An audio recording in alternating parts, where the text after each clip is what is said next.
Peace, folks. This is X from TPOT Media. Open your mind and wake your black ass up. You know what time it is. Hit that damn like button as you make your way in the door. Grab a seat, settle in, get ready. It's the Grown Man Hour with your host, my man, Bernard Riley.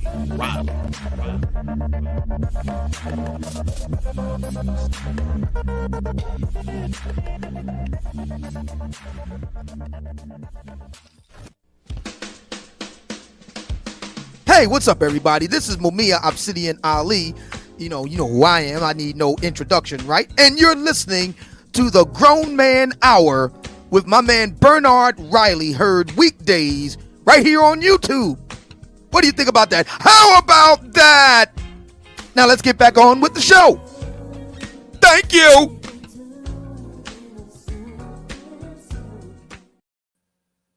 All right, what's up, everybody? Had to come in, do a Sunday stream. Hopefully the sound and everything is in pocket. We joined in studio guest. Let me get the camera angle I'm going with right there. In studio guest, Mr. Negative, the Negative Man. This is one of my long time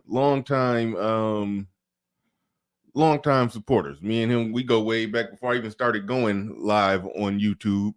He right here in Michigan, in the Detroit area. So glad to have him down. I knew when I went and I had an in studio setup, I was hoping that you'd come down and come here with me. So welcome to the show. Welcome to the show. Thank you.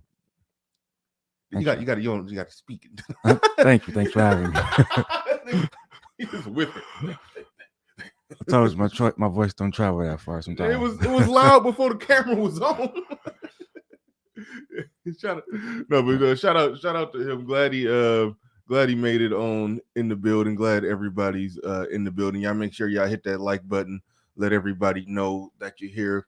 We about to get this thing started. About to get this thing going. But shout out to the early bird squad, those that make it in bright and early. Before we even get things started, I like everybody who be coming through, hitting the like button, hitting the super chat. I mean, that too. But hitting the like button and dropping a comment before we even get started. But Omega Dreads in the building says they were sent, they went, and now we like question marks.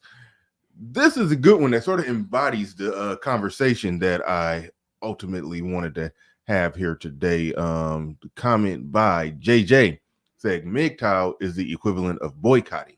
So I would say men chose to go their own way.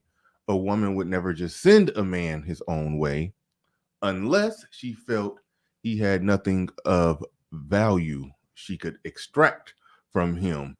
And we more or less gonna start the conversation right there, because that was a really good comment that embodied what I wanted to ultimately discuss here. But Mr. Negative, the Negative Man, wanted me to and by the way, his the link to his channel is pinned up top. I think Gail is already on it. I see Gail dropping some links. So yeah. I see she dropping the links. So yeah, y'all definitely go and subscribe to him. But yeah, he definitely wanted me to click on that one and talk about that. So I'm gonna pass it to you right now. What you got on that comment? Well, I kind of agree with him. I think by definition, when you can't be sent your own way, you have to go your own way. And if you cannot, by what he says, where a woman, she would never send him on his way unless she could extract value from him. Technically, if she felt like she can get it from somebody else, she still would. But I think at that part, she would still kind of keep him around in the loop. But at some point, you eventually end up going your own way anyway. Okay, now see, here's my thing with it. When he say mgtow is the equivalent of boycotting, what I question with some of it. Now keep in mind, I because the mgtows they're gonna break out the pitchforks on me. I understand there's some mgtows who had no problems getting sexual access to women. I'm not saying that mgtow and incel are the same thing, but there's a percentage who's saying, fist in the air, yeah, we going our own way. But reality is, they through lack of options, Right. through lack of options and lack of access, what percentage of them just basically got sent their own way, and then now they just picking up? They need a flag, a banner to pick up. Like how much of it is that actually going on? That's just like a middle area, I say, because even like your incelius type of guy, if he like every single day, right? Let's say he goes and hangs out like at a bar every single day. At some point, he could get something, but like when it's that much work, I think you kind of just bow out anyway. What you mean by that much work? A lot of people don't understand it. I think I know what you mean by that. What you mean by that much work? So, all right. So I did this one video on this video I seen on Twitter. Mm-hmm. A lot of different women were in Miami videotaping this one big buff light skinned dude walking around with his shirt off, and they were making all kinds of like basically catcalling them to a more serious degree than what you see men do because they can get away with it, right? Mm-hmm. So if you're a guy and you see something like that, but on the way you have to go get it is not only do you have to go out, you got to look sharp, you got to put. Was this a staged video where the woman was catcalled? Because somebody. No, it was like they were taking videos themselves because they were getting pulled from all. Like it became a threat. Like a lot of different women were using their own videos, their own phones, recording this guy walking around, and then like, so when you see that and you have to do all this different type of work tactics, watch YouTube videos, buy a course and all this stuff. At some point, even if you can get it after that, don't you kind of just say, nah, I'm good? Yeah. So I think that number is really like a gray area. Yeah, it sounds like what you're saying. For the guys that got to put in an extreme amount of work just to get access, the juice may not even be worth the squeeze. Is long story short. If they got to work that hard to, hold on. People be acting like they don't know I'm on the air. I hate when I get calls on the air. But no, I feel you. And it was a little bit of work. When I was out there, I had to roll up my sleeves, had to dress nice, had to learn a little bit of game. You mentioned buying courses. That's still something that's odd. You ain't never bought no course, have you? Nah. Okay. I want to see. Let me pump the brakes because I'm cool. I'm cool with a lot of dating coaches. So I ain't trying to take a crap on nobody's business. That's something I never exactly thought about doing. But it is a lot of stuff that you gotta actually, as a man, you gotta learn. You gotta figure out what you're doing. It ain't even if you're a decent looking dude, it ain't enough to just walk out there. You don't just walk out there like all right, I'm about to just walk out here and I just exude all of this alpha dust. It's just gonna just come shooting out of my pores and land on the women, and they just gonna come run to me. Like it ain't like that for men. So yeah, I feel you. Joe Ethereal in the building with the $20 super chat. Appreciate you coming on through. Appreciate you coming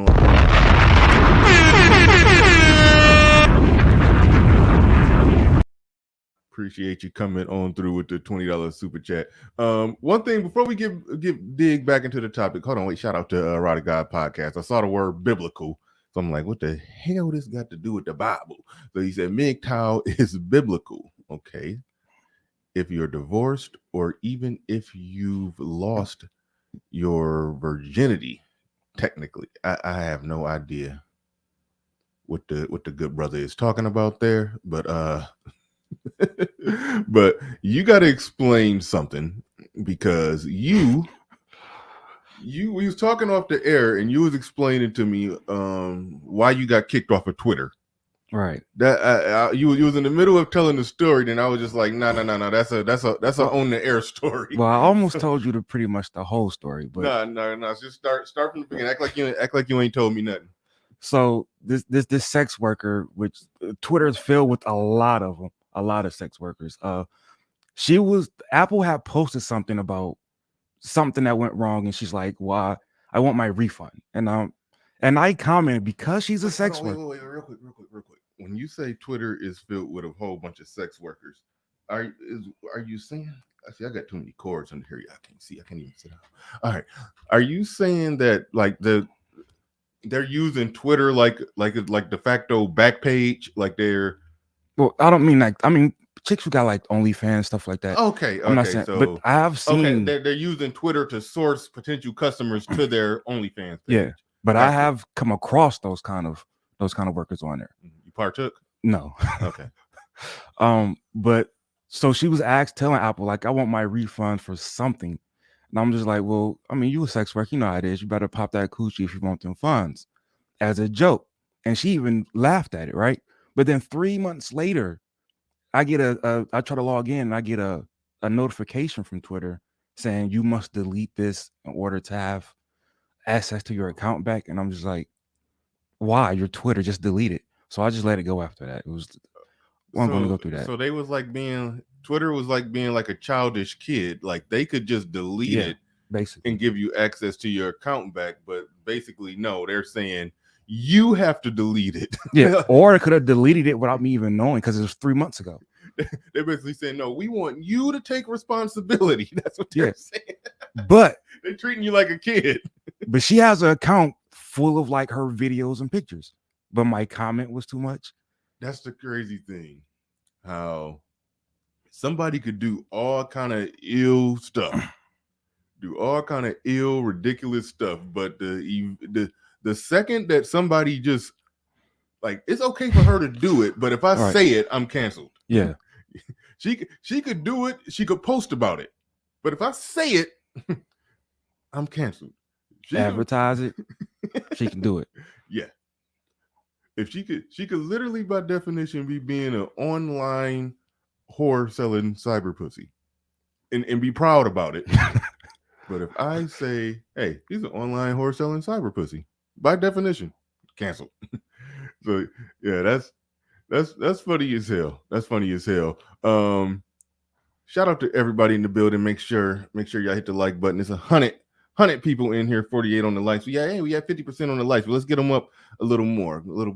I know when it's only, and I'm proudly and happily say only, and so I love being in a place where I can say it's only 100 people in here. But when there's only 100 people in, I know the 100 that's in people that actually rock with me. Y'all actually rock with me. So go ahead and hit that like button. Let's get it up to like 75 likes. I see J Speed in here. Said typo, Mr. Renato. Your typo? Hold on. Good morning, Miss Ronaldo Riley. What the heck? If you're talking about your typo, it's not a typo for you. That's just you typing the way you talk. I don't even consider it a typo. If J Speed has a typo, that's how the man talk. He talk like that. What we talk, so it's not a typo. You said you mean like every broad out here. Shout out to Shaka Nulu. Shout out to Lil Big Nate, who's back in action. Shout out to Lil Big Nate, who's back in action. He says, if you don't want me to come up, you better hit that like button. right on, J Speed. So right on, J Speed. to Shakan Nelu, Shakanulu. is he saying that every woman's a sex worker, or? I wasn't sure. Sometimes people be saying stuff and I don't understand it, but it be so I just keep it moving because I don't be wanting to sound stupid. But if he's saying every woman is a sex worker, I mean, I've heard people make that argument that to some degree it is an exchange of something for sex, no matter how you slice it. Wouldn't necessarily be a sex worker though. Like I've heard, like I used to work with this like sex barter, he's bartering. Yeah. What you? Oh, you was about to say something. I cut you off. Oh, well, I used to work with this like really old guy. Okay. And he's basically like gave me like the alpha male strategy thing. Like they're all sluts, they're all whores, like that. But to him, even his wife was a whore. So, but when you look at it like that, it's like, so basically that absolutely would only be what she would bring to you if you look at it like that. And I don't think it's like that serious or that deep. Yeah. I mean, I stay away from the all.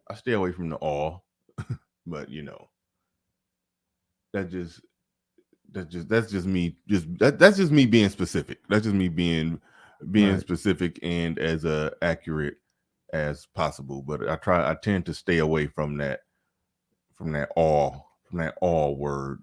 Shakanulu says, why am I entertaining J Speed? Hey, look, J Speed is funny to me. I got to drop a pre-recorded video. We'll really take a clip from something that happened at the end of my last live stream that was just funny as hell. Like we was like crying.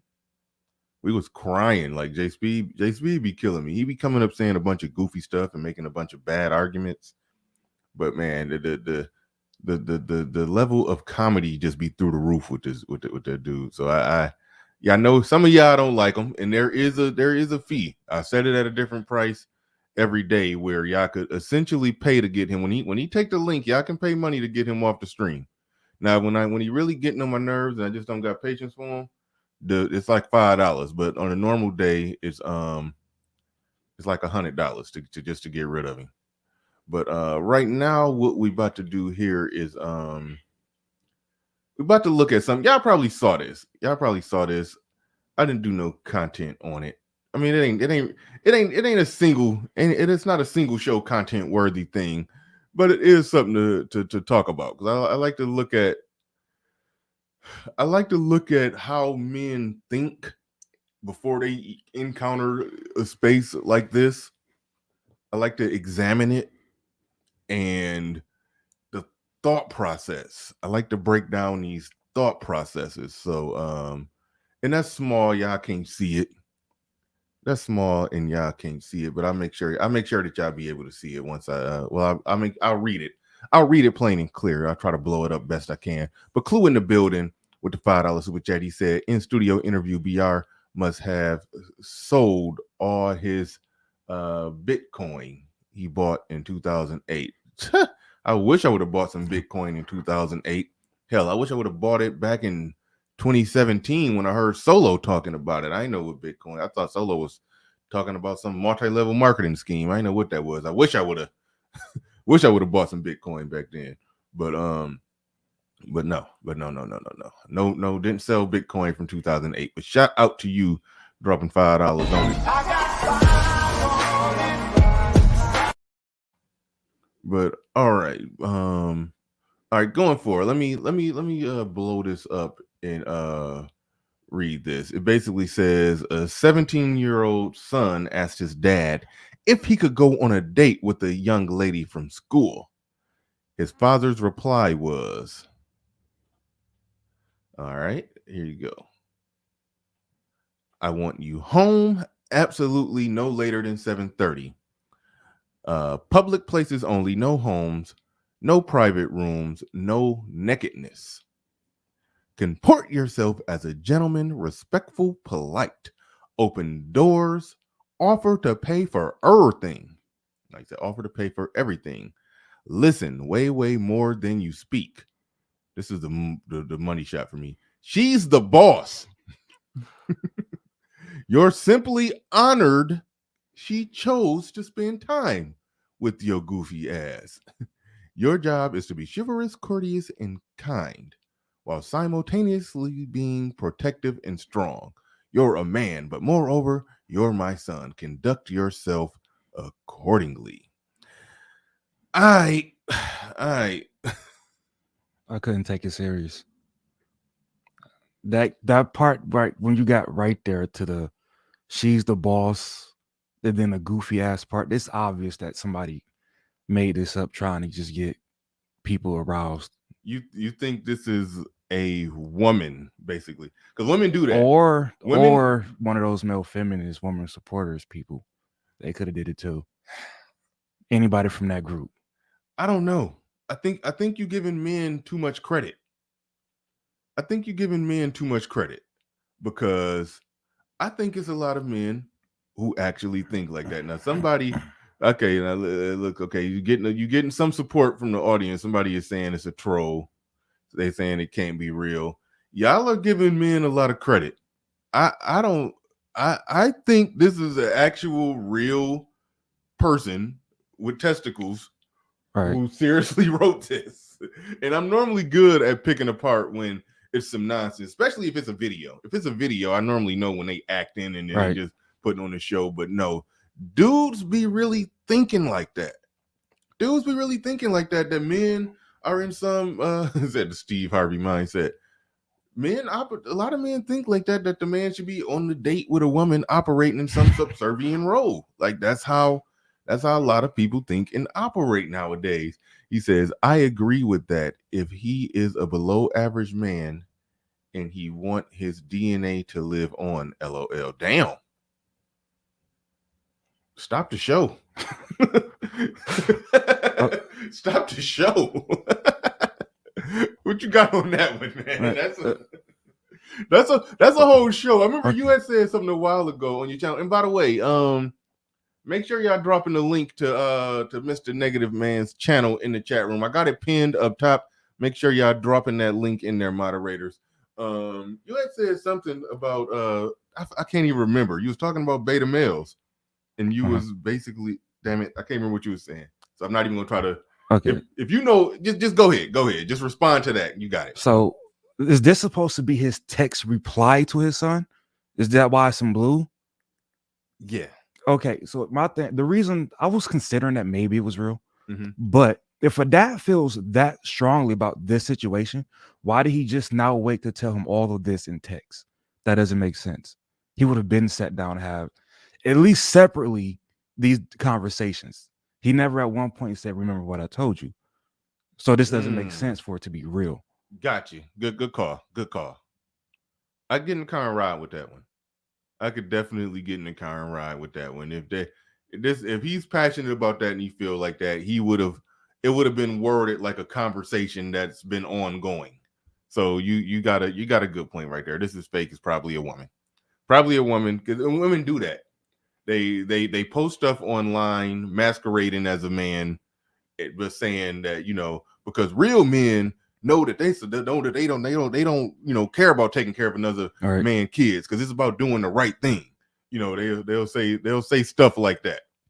So yeah, so I'm with you on that. But what Leon 008 says right there, he says, I agree with that. If he is a below average man and he want his DNA to live on, basically saying if that low value, below average man wants sexual access, want to reproduce, and the whole works, he needs to show up hat in hand in a subservient position. What you got on that? That's the only way it can be real. It's like because there are relationships out there where the guy, happy life, happy wife, whereas he really just goes to work, gets the check, brings it to her, let her call all the shots. And if he meets that kind of woman that's one hit a lick for the rest of her life, then yeah, it'll work out. And hopefully his son meets that same chick, I guess. But that's literally the only way that situation can work. Have you seen that? Like, because I know when I was working, doing blue collar work and everything, I was out doing blue collar work. I used to see that all the time. Right. Men go to work, and this was pre. Right now everybody got direct deposit, so Yeah. the wife don't even got to come up to the job to jack you a check like she used to. Right. Right now, she just get it. She just wake up in the morning and it's there. I used to see men basically going to work and hand the check over to the wife. Now, granted, it could be bills that she go run the errands and pay the bills. I get it. But when you probe a little deeper, you find out that, oh, damn, she got him on a $20 allowance Right. with his check. Like, you see stuff like that. And the dude just basically just submitting to her program with his money. Like that's a real thing. And so it does get to the point where you got to ask, is some man out here just agreeing? Because it's like they either they have accepted that, okay, they weak, or they just ain't got it. But if they just accept that beta position, that at least they'll have access to a vagina. they will get that access to a vagina, and they'll be able to have kids and have sex every now and then. Well, it's programming. They've been told that that's how it should work. Y'all covered it a little while ago that it's okay for a man to go to work, bring his check home, and just leave it there. I don't know if you ever seen Fences, but it's depicted in that movie. But the other way around, if a woman goes to work full time, brings her check home, give it to him, then it's basically like he's taking advantage of her and working her. Wait, hold on. In Fences, his woman wasn't working. I know, but I'm saying he worked and he just brought all his money home, okay, took whatever, and just sat on the table, washed his hands with it because it's, I guess, she's supposed to do that, not keep track of her finances, which is stupid. But a lot of people are told that's how it's supposed to work. Oh, okay. No, I got you. I got you on that. And like I said, it's a such thing as a situation like that actually working out. If two people would team, I can see it. I could see it where the man make the money, and let's just say this woman is actually responsible, and she, this is in the days of mailing off the bills and stuff. He come home, he bring the money, he set it down, she divvy it up, do the math on the little calculator, put it in an envelope, mail off the bills, and then they make do with what they got left. I mean, that was a normal family back then, but nowadays it's something else going on where it's almost like some dudes be willfully just in that weak position, willfully in that weak position. But I'm not going to knock every situation where I see, if it's functional, I ain't tripping. What made it functional is we're talking about times where it wasn't just an abundance of luxury being purchased literally every day or by the hour, which now is if you make all the money, bring it home.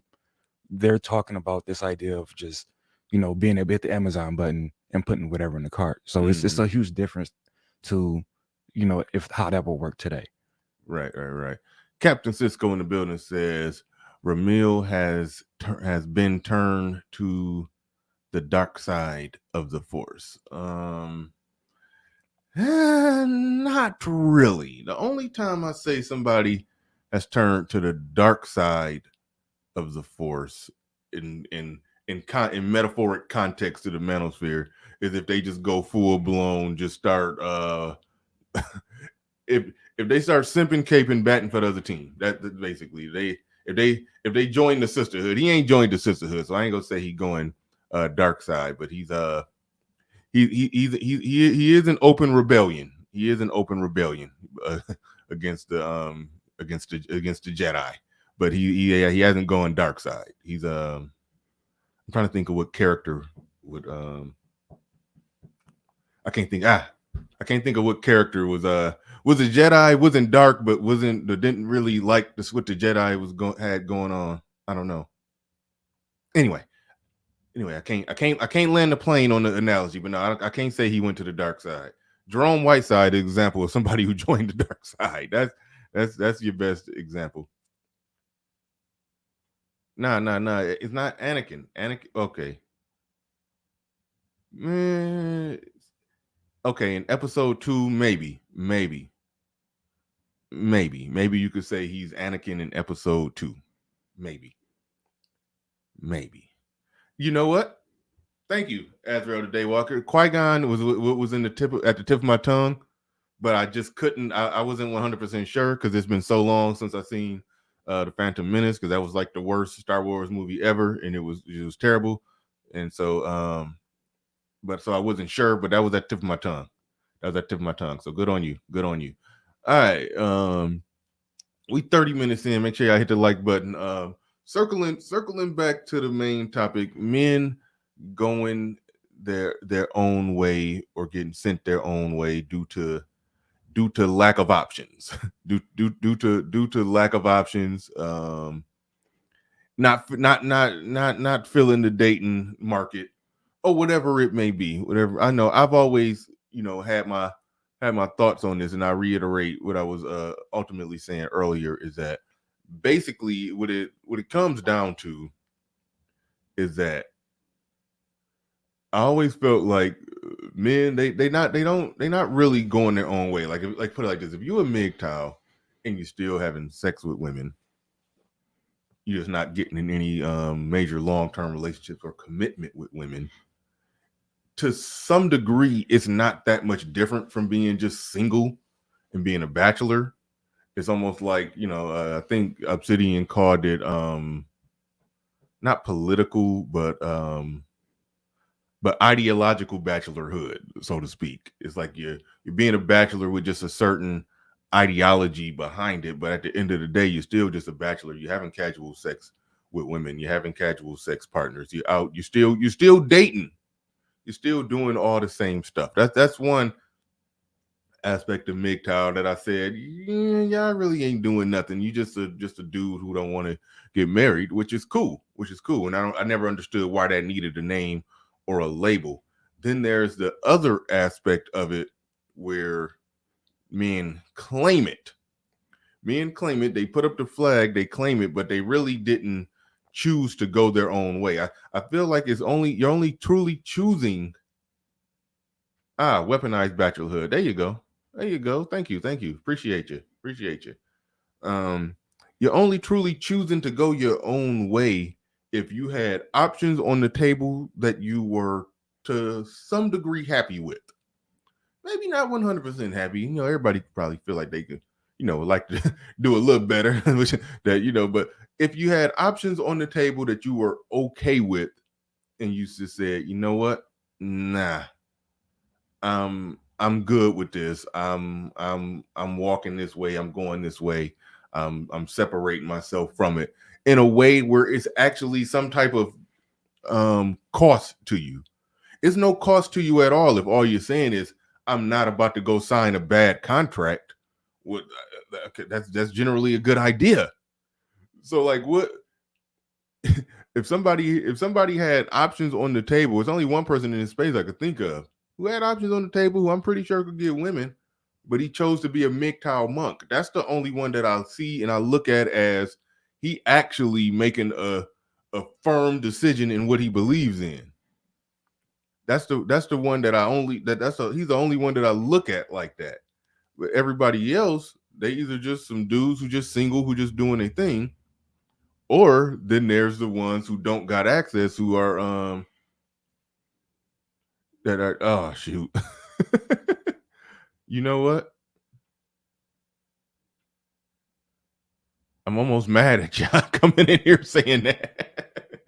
I'm about to mess around and just live stream that. I'm about to just mess around and live stream that. If they, okay, hold on. Let me check something.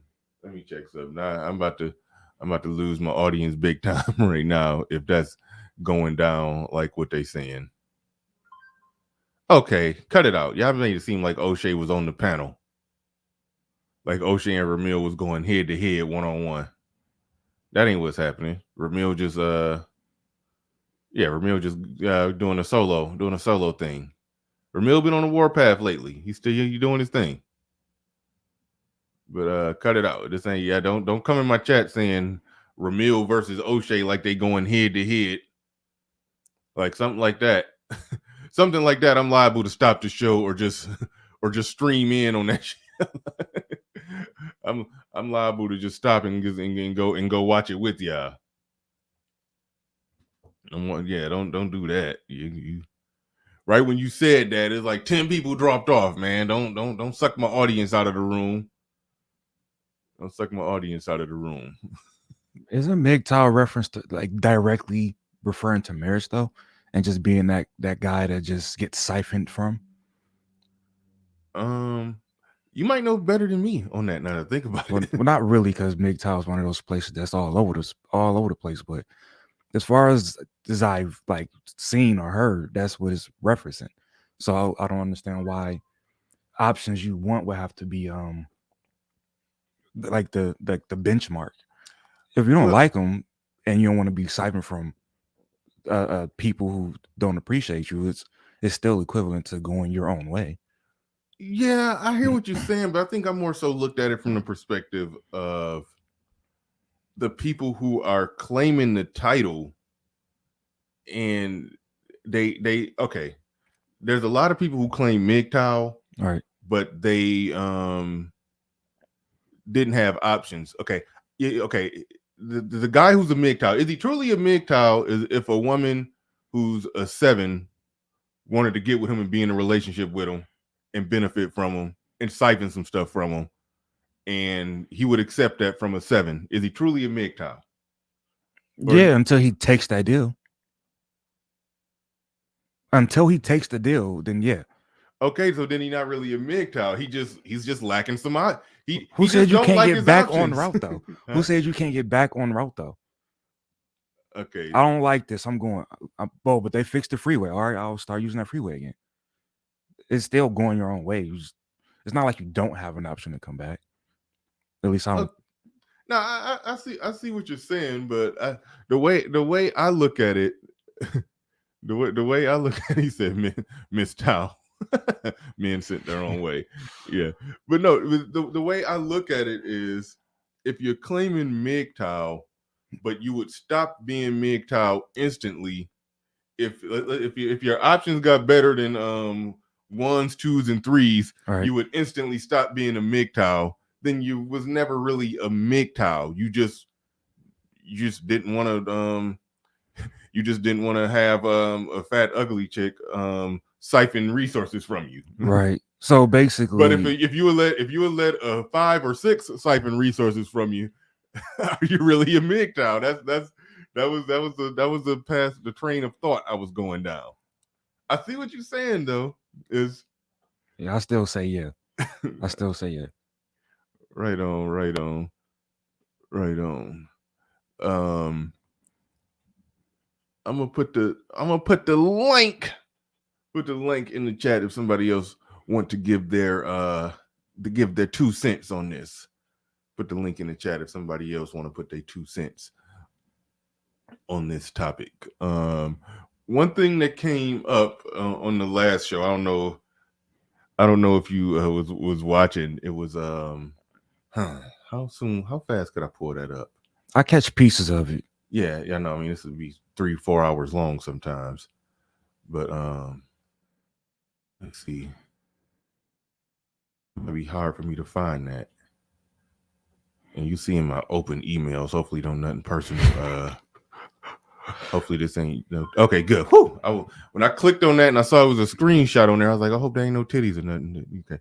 But anyway, did you see let me blow this up while we wait to see if somebody's going to come up and join us. Let's pull this up right here. I'll run this by you. This was a topic of discussion on the last stream when I had Chaotic Truth and Queen Q up here. Let me pull this up.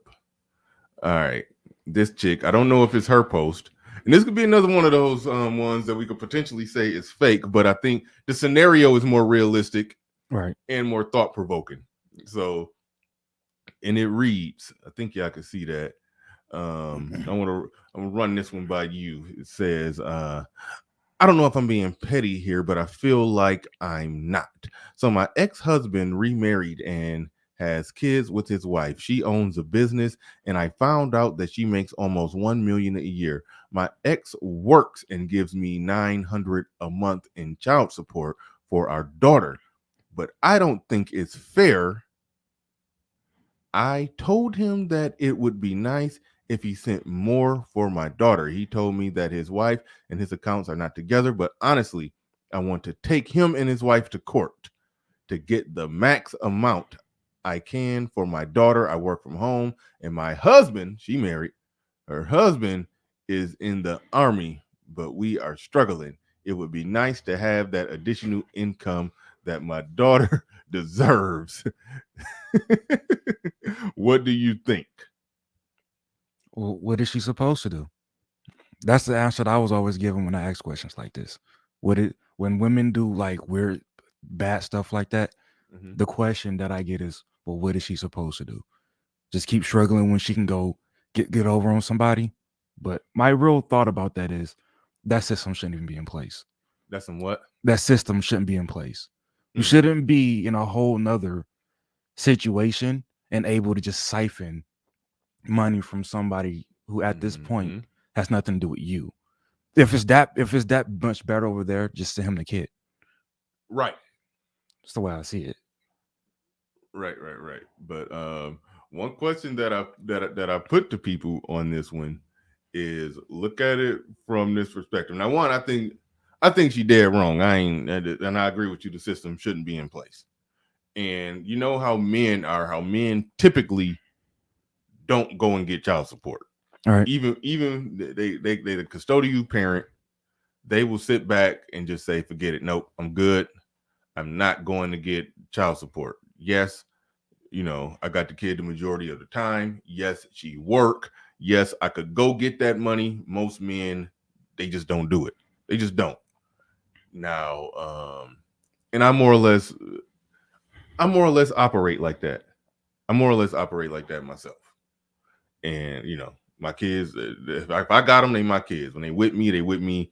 I don't need nothing else. I don't need nothing from the mom. The only thing she need to do for them is when she's with them, give them some hugs and kisses. That's about it. That's the only thing. That's about the only thing I'm expecting.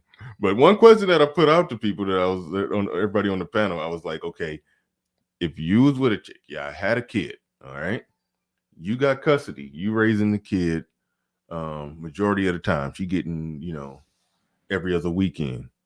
She going marry a millionaire. She going marry Kevin Hart. All right. Now you sitting there. She married to somebody who worth $100 million, make $20 million a year, and you got the opportunity to simply go and legally finesse Kevin Hart. Right. Are you gonna do it? No, I'm gonna send her the kid. Is she refusing to take the kid? Why would you send her the kid? Because if I'm struggling with the kid and she has $1 million, send her the kid, and I'll just see her when I can. Damn. Again, if it's not about me, it's about the kid, then just put the kid in a better situation. That's fair. That's fair. That's logical, and that makes sense. That's fair. That's logical. That makes sense.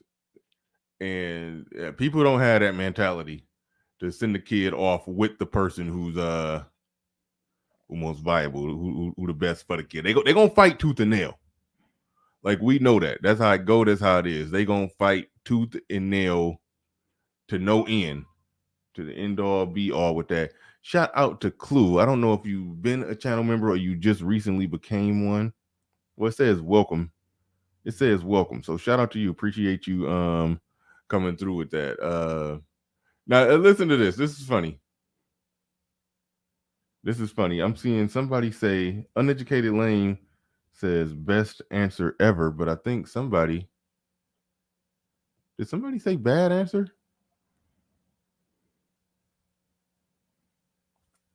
Okay, no, I'm seeing things. No, shout out to Uneducated Lane said best answer ever. That was a damn good answer. I got nothing to say in response to that. If the kid clearly be better off with the other parent, then that frees you up to do whatever you got to do to get yourself right. So you ain't struggling. Ain't no need for the kid to struggle with you. That's definitely for damn sure a good answer. Shout out, yeah, that was solid. That was solid. I don't think family court should even exist.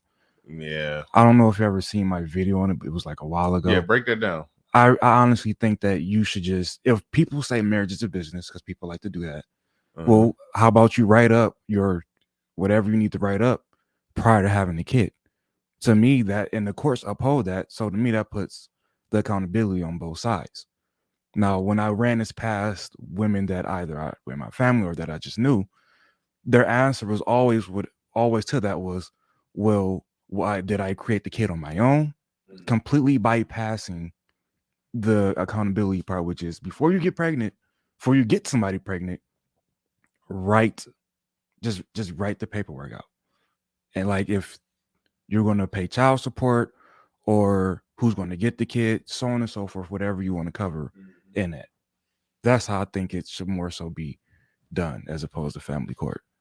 No, yeah, you can still have your one night stands, but you gotta be careful, both of you. Yeah, see, they won't be able to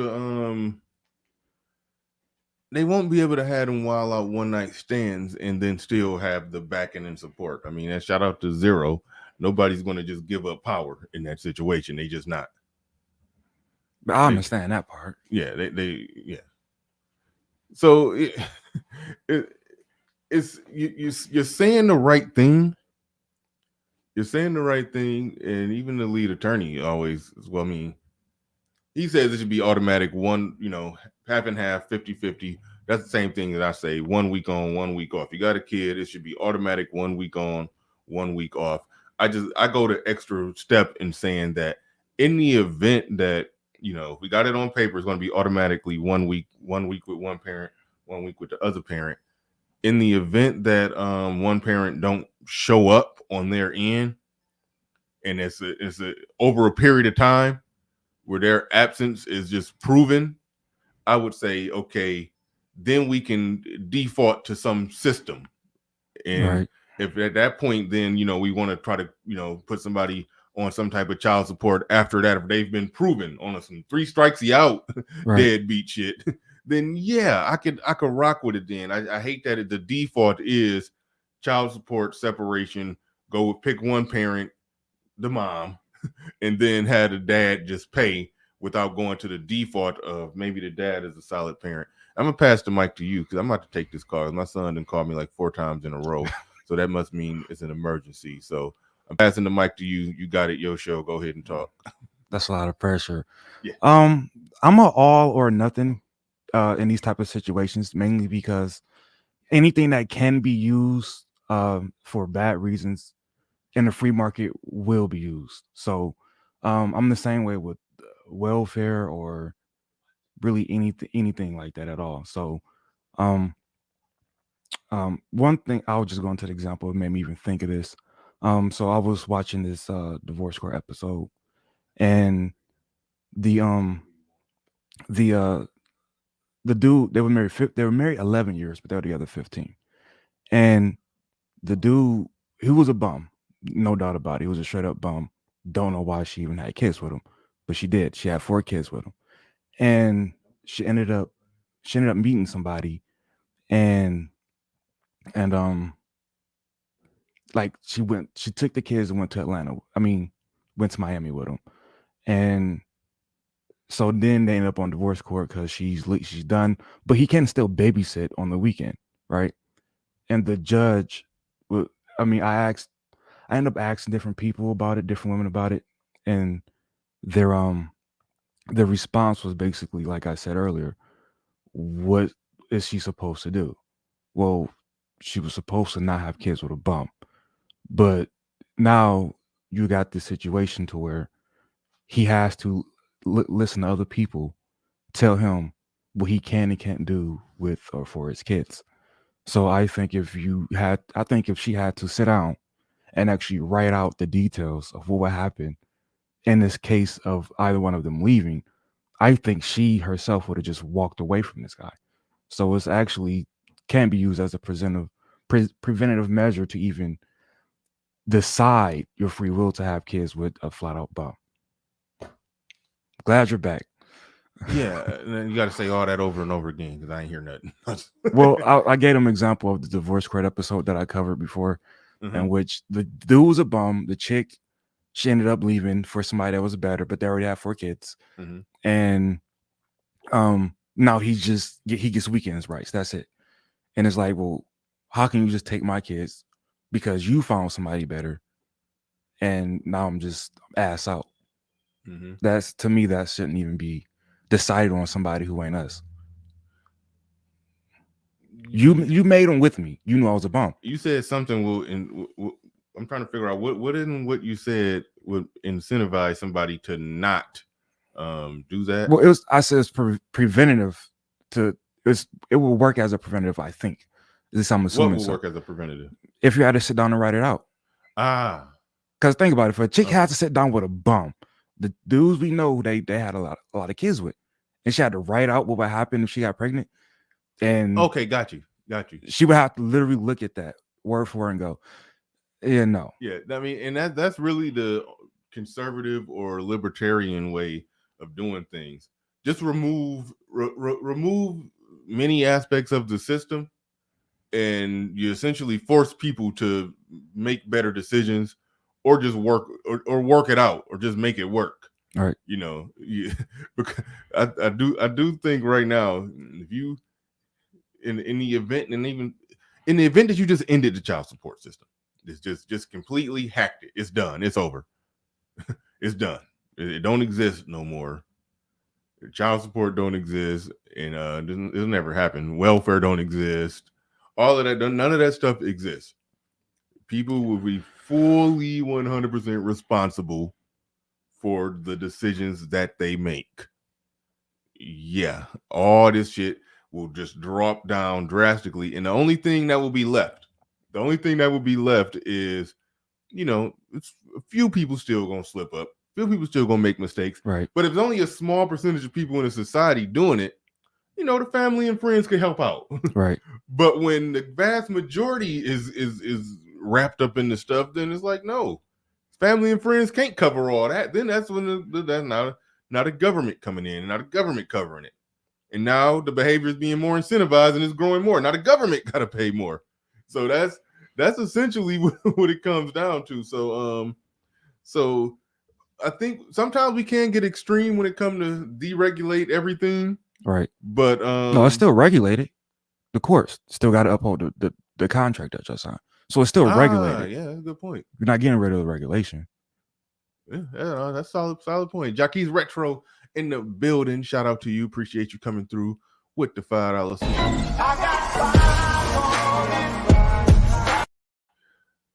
It says the deadbeat mother loves that answer though. What answer is that? I think he meant what is she supposed to do? I think. Taking a guess. Yeah. Excuse me. Clarify what you mean, Jackie's Retro. Leon 008 back in the building with another super chat. He said it would not work. Poor and lower class women would still continue to have children. I'm not trying to get them to not have children. I'm trying to get them to not have children and put them on other people. So they still have to make the conscious decision to go find somebody who can minimally help them with shelter and the basic stuff. Right on. No, good stuff. Shout out to everybody in the building, and hopefully the okay, I see. Thank you, Gail. I see you dropping the link right there to Mr. Negative Man. Yeah, we doing content like this. Y'all go and subscribe. To the brother. What was some of your more recent videos? I was looking at those, and I was spitballing the topic that we would see. You don't even remember what you did. I did one last night on the Stacy thing, and but I pulled it from. I coupled it with I was in Lapeef's Facebook group, and Kate posted something about crap. What did she post about?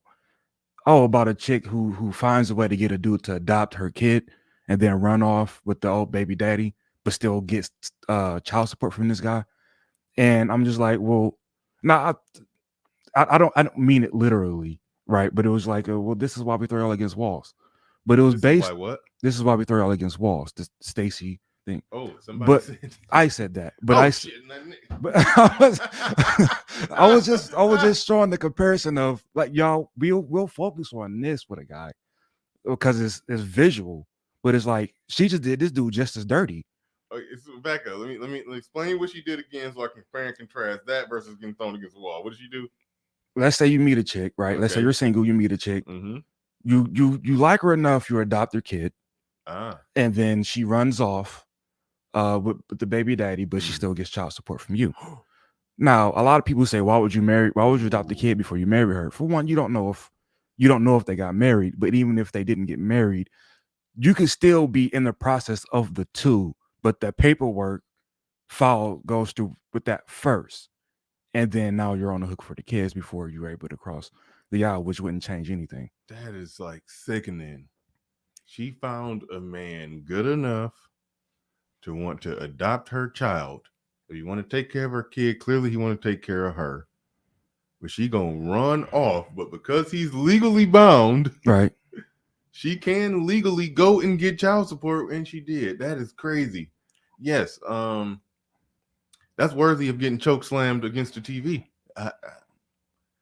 Not that Chris Rock joke. I'm not saying he should have did it, but Right. I understand. Right. Obviously, it's not going to be. I'm not going to look at the Stacey situation and go, whatever. But at the same time, if you're not going to look at that other situation just because it's not violent, I can't really put more emphasis on the choke slam. I can't. Yeah, no. One of them is worse. If I had to choose right now, either somebody could basically beat me up for 10 seconds, Right, or siphon money from me for 18 years for their own kid. Right. I would take getting my ass whipped by an ex-NFL player for 10 seconds. So yeah, one of them is worse, and it's not the choke slam. I think the worst part of her beating was the one we hit her in the face. After that, I could take the choke slam on the wood floor all day. It's easy. And them TVs ain't that heavy. We sitting there, talking about we'd take the choke slam. Oh man. Yeah, no, that's he says don't do it, but no, that's a good point. I mean, no, wait, hold on. Did I say 10 minutes or 10 seconds? I meant to say seconds. She got beat up for about 10 seconds. So yeah, she got beat up for 10 seconds. You either get beat up for 10 seconds or have money siphoned from you for 18 years. Yeah, I'll take a 10-second I take a 10-second ass whooping. I really would. I really would. So you said that on Lapeef Facebook page, and what happened? What was the responses? It didn't go nowhere. She pretty much just said I was championing violence, completely missing the point, and then jumping to, well, he voluntarily did it. And it's like, well, that's irrelevant because she voluntarily let the dude back around. Oh, shit. One of the newscasts said that the police were called there in August for something that they had. So why is he back around? That is a horrible response from her. If she's saying the guy voluntarily did that, that still does that. Like, listen to what she's caping for. Look at what she's advocating for. She's basically advocating for that damn robbery because he chose to adopt a child. Right. So she's basically saying, you chose to adopt a child. You know what could potentially come with it. If I leave you, I can get child support, even though it's stupid as hell and makes no sense to get to do that. Right. But she's like, you put yourself in that situation, you get what you get. It seemed like she had that same philosophy for a woman who stayed with an abusive man. If she want to be logically consistent, right? If it was previous violence, and we know women that get beat by men, get beat by a man, in most cases they end up staying. It takes 7 times for them to leave, which I don't understand why that's used as a excuse for them staying. I don't know if you watched the original R. Kelly little situation, but they stated in that video it takes 7 times for the victim to leave. But at that point, 7 times, I don't really. You chose to stay the other 6. Yeah. So by her logic, she should have no smoke right. for woman beaters. If you follow that logic, she literally should have no smoke for woman beaters. And somebody is saying that's a K answer. That's a. I think he's saying that's a K answer. That's a K-A. What is that A? That's her. That's her name. Yeah. Her last. Okay. Anyway, I just thought it was K. I'm low key gonna try to get her on the show. I've been saying that for a while. I heard her say some crazy stuff where, and the guys on the Lafitte, they handled it well, but I'm sitting there listening like, man, I would have cooked her so bad on that one. She would have got flame broiled, picked apart, torn to shreds if she would have came up in here with that nonsense. But they do all right job responding to her nonsense. But yeah, no, I'm always down for a good debate, and somebody who will logically put themselves in that situation where a woman doing something just that, I mean, for lack of a better way to describe it, woman doing something that abusive, Right. a woman doing something that abusive, and you just like, well, Financial you signed the abuse. paperwork, like what do you do with that? Like, somebody can't tell you more that they operate in bad faith or than just to say, oh well, he signed the paperwork. I mean, that if that ain't telling you everything you need to know about how some of these women think and how some of these women operate. They don't see the stuff that they do as, I mean, they practically numb to it. They practically numb to it. They don't see it at all as anything. Thank you, Young Jay says. Nice studio. I appreciate that. Wouldn't that be financial abuse though? Yeah. Legal life financial abuse. Yes. But you know what? That guy in the picture you sent me probably would go for that. Yeah. Listen, man, I do not underestimate the strength of these. I don't even know what to call them. I don't underestimate it. I just don't. I don't. They like he would look at that and say the same thing. I remember when I had that damn male feminist on here, it was saying a lot of this. I mean, he was with that same stuff. Talking about the guy with the pink shoes? Yeah. Y'all let him off the hook with a lot. I can't remember, but y'all let him off the hook with a lot. I can't remember what he got let off the hook on. I mean, if I re-listen to it, I'll probably be like, damn, you know, that happens in fast, quick hitting, debating back and forth. Right. Somebody, you know, you're gonna miss some stuff. Somebody may say 3 different things. You may only respond to one of them, may not be able to get back to the other one. So I it's possible. I have to go back and re-listen to it. But I tried to catch as much stuff as I could. He was a little slippery. And it got wild when the panel opened up. But B Davis 919 in the building says Young Pharaoh out here shooting up baby mama garages. What? What is that about? I don't watch that guy. So I don't either, but shooting up baby mama garage.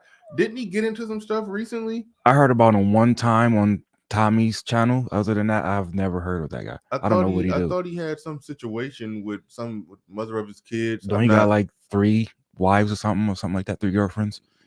I think you're talking about Brother Polite. Okay, I don't know. I don't know who's who and what's what. But shout out to Shannon Rawls. I think I said that right. That I'm trying to get this brother on the show as well. I hit you on Instagram. Hit you back on Instagram. Let me know. Let me know when you want to get it in. Let me know when you want to get it in. I'm pretty much free every day in the morning. You can pick it. You can pick the day. We'll make it happen. Pick the day. We'll make it happen. But shout out to Shannon. Appreciate you becoming a member. Definitely appreciate you. You can be over there on that on the Lapeef network, getting it in. So yeah, definitely shout out to him. Cold Steel in the building. Shout out to Cold Steel. Channel member says Jack Nickelback. They make a valid point about the marriage laws, but they also reveal that they're incapable of dealing with women except by paying for it. Okay, I don't know who. That's a weird sentence. Okay, go ahead and explain what's weird about it. I don't know what you're talking about. Because I don't know who he's responding to, but somebody it sounds like that would be good with the marriage laws the way he's presenting it, but then also that they have to pay for it. I'm interested in the point that he's responding to. Yeah, I'm trying to go back. I'm trying to find what the hell did Jack Nickelback say? Trying to see what he's responding to.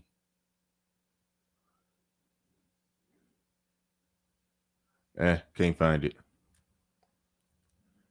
Okay, that might be it. Cause still, the motivations and actions are complex. Some are simply non-marriage. Some are pro-prostitute. Some are pure celibate. Kenneth Smith had a comment up there about it. Said MGTOW hate the laws about marriage or something like that. Yeah, okay, so you're talking about MGTOWs who hate the laws about marriage. Now let's circle back to Cole Steele's comment, and he says Jack Nickelback, MGTOWs make valid points about marriage laws, but they also reveal that they're incapable of dealing with women except by paying for it. Okay, I wouldn't just typecast MGTOWs as people who pay for it, even though there are people in this space that pay for it, and I ain't got no problem. I dang what I do. But I ain't got no problem with it if a dude do that for whatever reason that he do it for. I don't know. What's your? We haven't talked about tricking on this show in a while. What's your? Like I put you on the spot. Got to put the camera. Got to put the camera right on you. So when was the last time you paid for some pussy? Go. I wouldn't know the date. It's happened. It's happened. He just don't remember when. I know it's not for me because I've actually tried it, and it's just like I've tried the high end and the low end, right?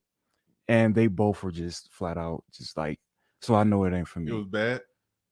They were lazy. Like the high end actually was lazy, and then the low end chick she was low end, so it was like I could have got this for free. So it was just it ain't for me. I know that much. It ain't for me. I thought maybe I could use that as like, because I don't like dating anymore. Well, I never did, but I won't do it anymore. So I've tried to see. Explain what you mean by you won't do it no more. I don't like the format of dating. Okay. Like I don't know if you've seen it or not, but I made a video about a way to date specifically for marriage, which I know nobody will go for. But to me, it's like way more to the point than what we do now, which is two people just kind of just show up, smile at each other, pretend to, like, but it's insufficient for me. I don't like doing it. You said how to date specifically for marriage, but you don't date no more. I mean, I don't know. You said okay. You sound like a pro marriage MGTOW monk all in one sentence. So you got to make that make sense. Okay, so my problem with dating is how insufficient it is, because like either you like somebody or you don't. Mm-hmm. If you want to like understand like their background and all that, or vet them, you can simply look them up. You can go and run different history checks on them, stuff like that. Mm-hmm. And then I personally would like be with that person for like a 2-week period of time to see how they move like that. Because you coming to me at your best it doesn't tell me anything. Mm-hmm. So I'm not anti-marriage. I don't want to get married either. I'm not really anti anything, honestly. Yeah. I just don't do it. Mm-hmm. Dame C, Young Pharaoh have the biggest channel in the pro-black sector.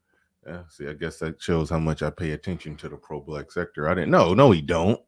Fucking Phil Advise. Phil Advise got the biggest channel, and he's sitting on. I mean, it was a while ago when I paid attention, but I think he had a million like 3 years ago. He might be sitting on 2 million right now, for all I know. So Phil Advise, well, it's like the Africa Diaspora Network or something like that. Now, that's the one who, far as I know, had the biggest channel, but no, you said something interesting, and I'm picking up the pieces of what you're saying. You're saying your tricking ain't for you. Hold on, let's back up. Let's back up a little bit. When you said it was lazy, talk about the she got tired getting hit from the back. She got tired from that. That's how lazy she was. I mean, she got tired from getting hit back. Yeah, from the back, or she got tired of getting hit from the back. That was two different things. Well, you know what I mean. She got tired. She was like two. one of the, yeah. She was because they say that's a thing with when you're dealing with a prostitute, basically. They at work, so they ain't aroused, they ain't wet, and you just hitting it from the back, and you just beating dry pussy. Right. you only can beat so much dry pussy before they just like, all right, I'm through. It wasn't like it was the whole hour though. Like, but still, she got tired. Okay, you was beating dry pussy for an hour. It was uncomfortable and hurting her because she dry and it's dry, so you can't nut. So it's just forever, just nine. Was another way I know I don't like it because it's way too. It's complicated with something at the same time, but that's the vibe I get when I walk in. All right. So you ain't. That's funny as hell. You said you ain't paying for it. You ain't dating. You ain't dating. So it's almost like you just you done bowed out of the game, so to speak. Like not really. After my last relationship, I think 3 years ago, I wasn't interested in putting any effort into that type of situation, and I was prepared to be wholesale. But hold on, wait, wholesale? Oh, yeah. Voluntary. Oh, voluntarily. Yeah. But I ended up like still linking up with a couple chicks from the past. So, but yeah, I haven't dated since. Oh, and I don't think so. You just chill and don't put no effort into it. But if somebody that you had sex with before just happen to hit you up, or you happen to hit them up, it's like, hey, clearing their phone out. As they said, yeah. Yeah, nah, I hear you. I got tired of the dating. That shit ain't for me. Like the getting out there. Like I said before, I like the new pussy. I just don't like the pursuit. I don't like chasing it. It's just an annoying, tedious task.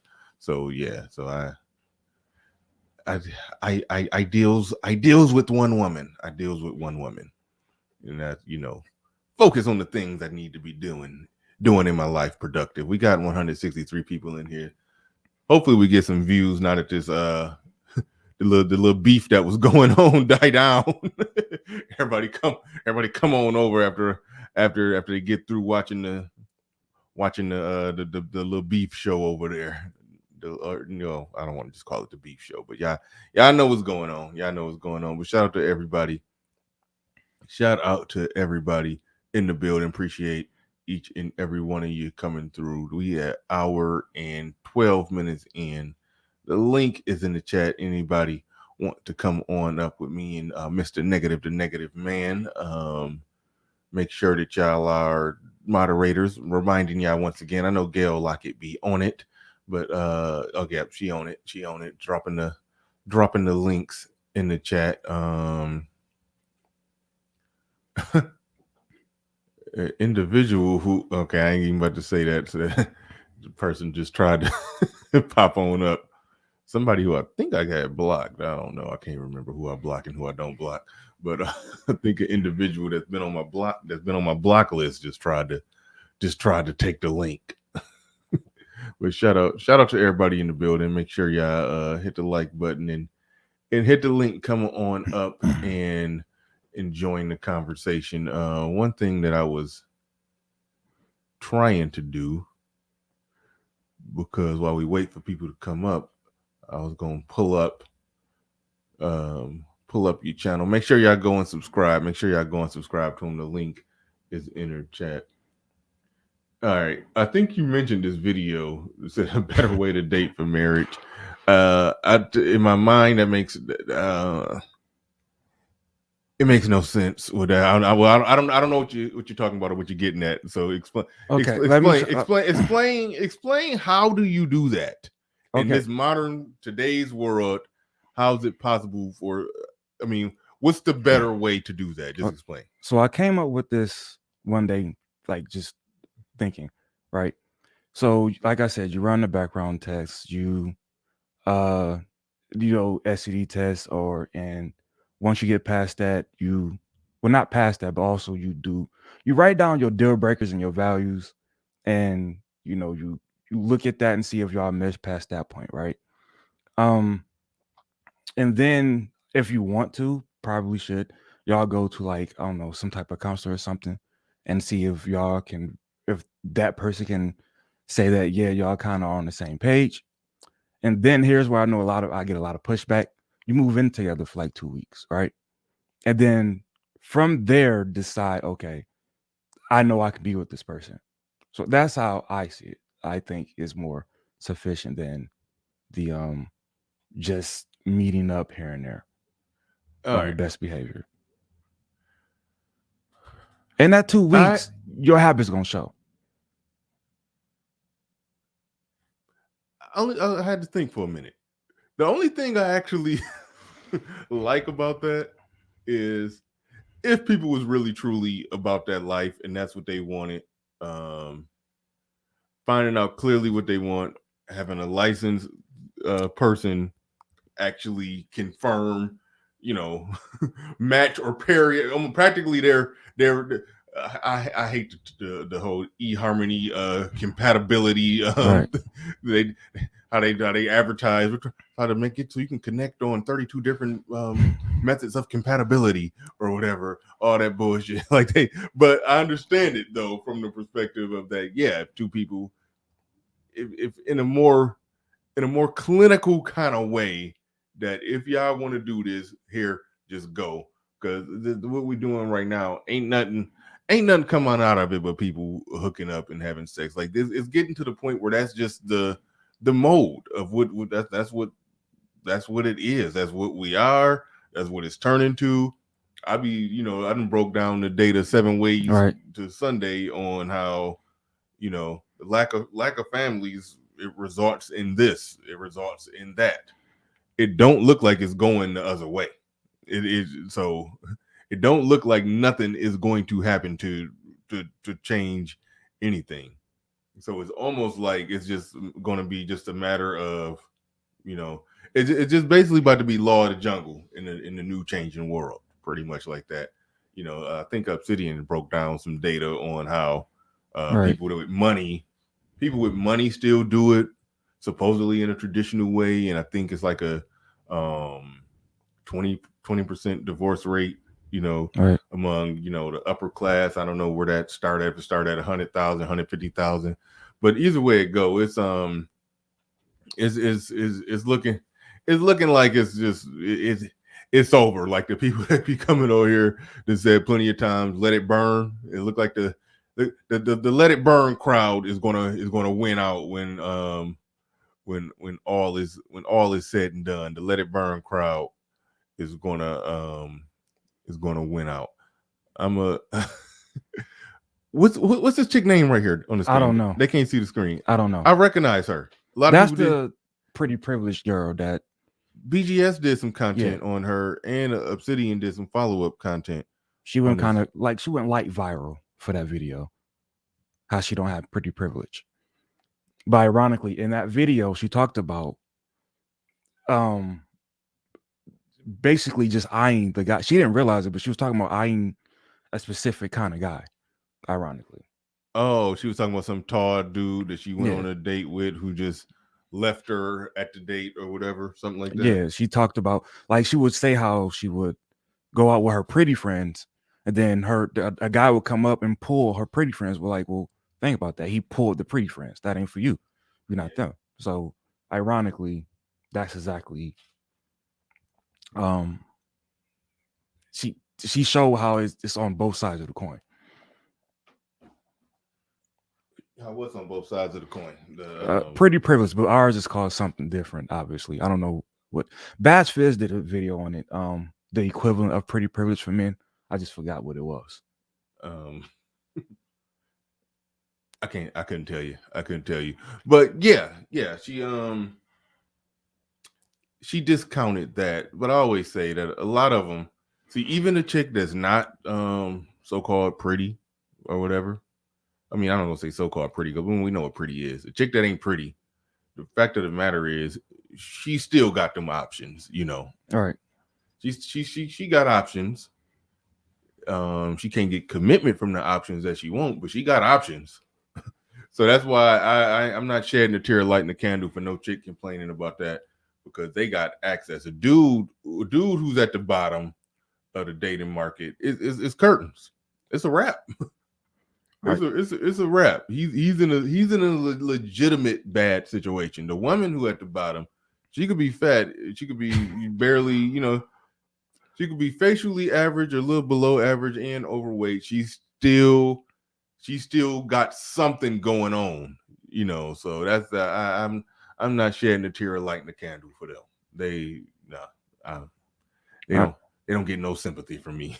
All right, so I'm not sure how deep we can get into this with not having the stats right or nothing. Go ahead. But you mentioned the 20%, the top 20% only get divorced at 20%. Okay, so that might be even higher than that, because I don't know if it was people who make 100,000, 150,000, right? But basically, it was just upper class. But they, depending on what stats they use, they may put the upper class in a different place, right. know. So just upper class. We're saying 10% is generally safe.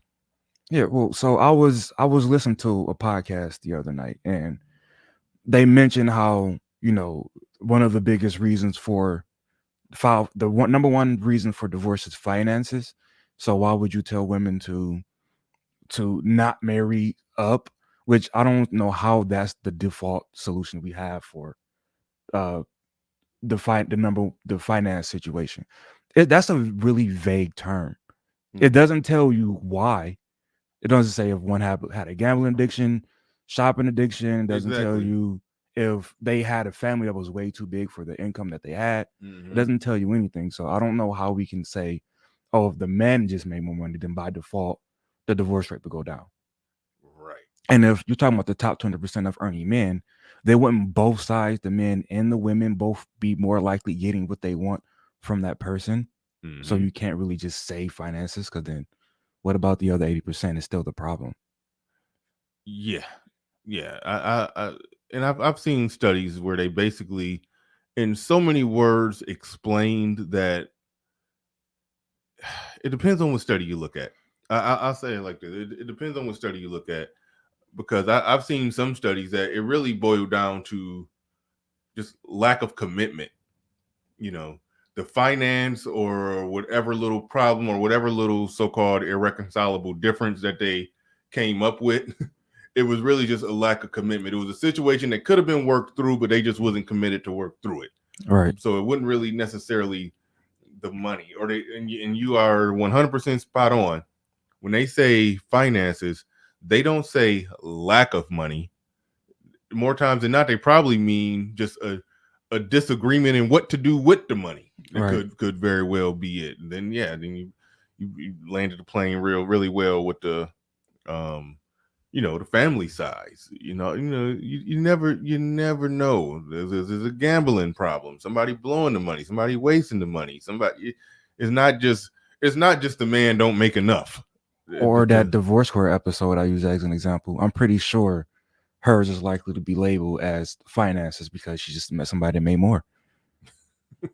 Yeah. All day. Niggas? That's okay. Niggas. No so-called white men make money. No so-called white men make money. If you look what the so-called black man makes, it's less than women. Not less than black women. So I don't know what you're referring to right there. I don't know if what black and Hispanic men make is if it's black men make, I think, right at the same thing that white women make. I think like right on the edge. So I don't know if that's accurate to say they make less than women. So I don't know what you're talking about there. I don't know what you're referring to there, but I didn't broke down the data on that. I don't remember it. Don't got it right at hand, but white men on average, make about $800, $900 more than the average black per month than the average black man, something like that, to come out to about $10,000 a year. So can we get a more detailed, the man item where it says 80% of women are out of pocket? Can he explain what he means by out of pocket? Because that is down. It can be, that's very vague. Like, what does he mean by out of pocket? Because I seen a post the other day that said there's something wrong with the collective of black men.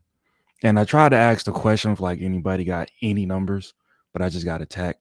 So I would like when people make those statements, I would like for them to be like was a little more specific about what they mean out of pocket or something wrong. Yeah, Cortez says the F is he talking about black men make more than black women and Hispanics. Yeah, I mean it's when you average white women and Asian women money into it, I think overall women overall and black men are making close to the same. But yeah, black men do make more money than black women and Hispanic men and Hispanic women. I mean, I'm not saying like we need a trophy for that, but but just the facts are the facts are the facts. I'll simply state the facts. I'll simply state the facts on that. But I don't know. He came in here. He came in here on some whatever. But one thing that I was about to get at when you said something is wrong with the collective of black men. Where was you at when somebody said that? You be deep in them Facebook pages, man. No, this is YouTube. Oh, this is on YouTube. I forgot her channel because I had reacted to one of her shorts, which I figured out that's why it start putting her post in my my feed.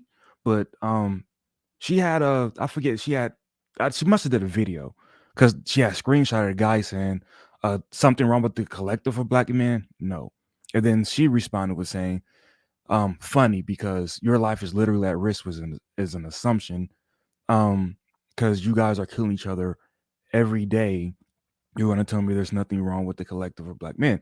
Now, if you're going to go just by that example, okay, well, what percentage of black men are doing exactly this?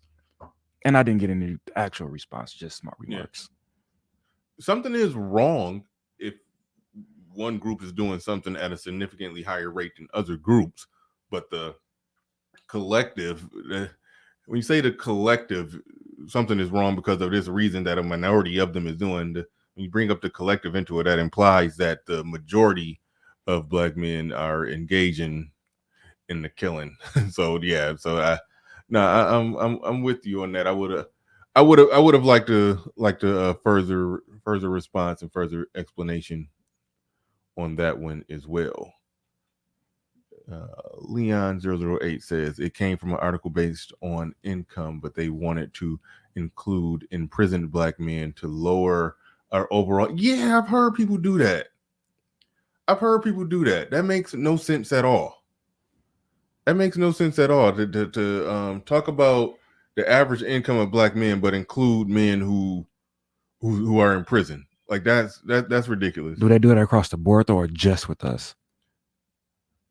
I don't know, but if you want to produce a number that's saying black men are doing worse than what they are, not to we overall as a group doing great, but if you want to put out a number that show that we're doing worse than what we are, and you include prison, even if you do it across the board with everybody else, it still will lower us down more.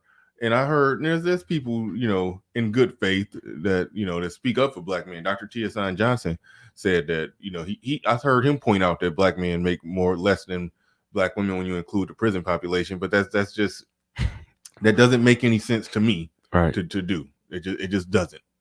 It doesn't. Like, those are people who are removed from society. Like, you right. Can't, like, it's almost, it's like if you take, I don't know how many people in prison, you take 100,000 people and you just send them to Mars, and then you're talking about right. the average income of people in a country on Earth. Well, we need to include these people on Mars. Like, no, you can't, you can't do that. So, but yeah, no, I definitely. That sounds like an attempt more so to say how many of us go to jail. I don't think that's about income. But why include income into it though? It might be a clever way to go around it. Because if you're comparing, let's say, black men and black women, and you include that, we already know women get shorter sentences based on the statistics. So it could be just around the alleyway to say, they go to jail more for longer periods of time too.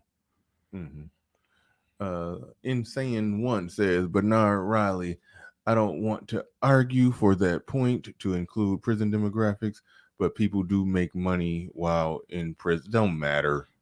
It don't like matter. $1 a day. It said they make $1 a day. Something like that. Something like weird. So you're going to include, if you're including the income of inmates, you're doing it wrong. I'll just say that, and I'll leave that there, and that's just that. That's just that. Leon008 says it's an argument to make them feel good about themselves, even though it is truly not logical. Yeah, that's what I gather from that. Shout out to Theo. Shout out to Theo in the building. I think I just saw Theo. Am I Theo in the building? He says, "Hey, Martian labor matters." Apparently, prison labor matters. So, Apparently. how far out? Bless you. How far removed from the prison release could we then start including them? Then say that again. The men who are in jail for like doing the stat. How far removed from prison can we start including their salary and the average income? How far removed? You mean after they get out? Yeah. That's a factor in the equation too, because when they get out, they can't it's a whole lot of work they got to go through just even. Yeah. So even when they get out, I do see what you're saying right there. I've always said that I talked about the amount of money that that black men make compared to what white men make, and I've said this. I can't prove it because it's hard to really fully work out the data and the facts and the stats on this. But one thing that I said, if you adjust it for felonies and STEM degrees, I guarantee that gap between white and black will practically disappear. If you exclude what? If you look at the black men that got felonies, when they get out of prison, it's going to be less opportunities for them. But Right. part of that is, I'm not saying that black men need to start more businesses just so they could hire some felons, because they was breaking the law that got them in prison. You don't necessarily want them around you, in your warehouse. But but either way it go. But I will say some burden is on black men to start more businesses. I know a lot of black people own some black owned trucking businesses that hire black men. They get their CDL, they got a felony, they still can show up to work. But overall, by and large, it's less opportunities for black men with felonies. So if you equal, let's just say however many white men walking around with felonies, if black men walking around with the same amount of felonies, and if we got more STEM degrees, science, technology, engineering, mathematics, adjust the income, the wage gap, so to speak. I hate that term, but adjust the wage gap for between black men and white men, adjusted for STEM degrees and felonies. I tend to believe it disappears completely. It'd be interesting to see that. It's just a thought in my head. It's impossible to just. Maybe it's not impossible to do the math on that, but that's just my my initial thought process on that one. And I'm gonna mess around and end this thing earlier. Don't nobody come up. Don't nobody come up on mess around and end this thing earlier than what I wanted to, man. The views is on some funny stuff today. Everybody was watching that that stuff go down. Everybody was watching it go down. I don't even know if that's still going down, but we still got close to 160 people. Oh no, he looked like he oh damn. Okay, yeah, they both going in. I'm happy for the 150 I got with all that going down. I'm happy for the 150 I got in here. Hopefully people cycle back in after all of that is over and watch it after it's uploaded.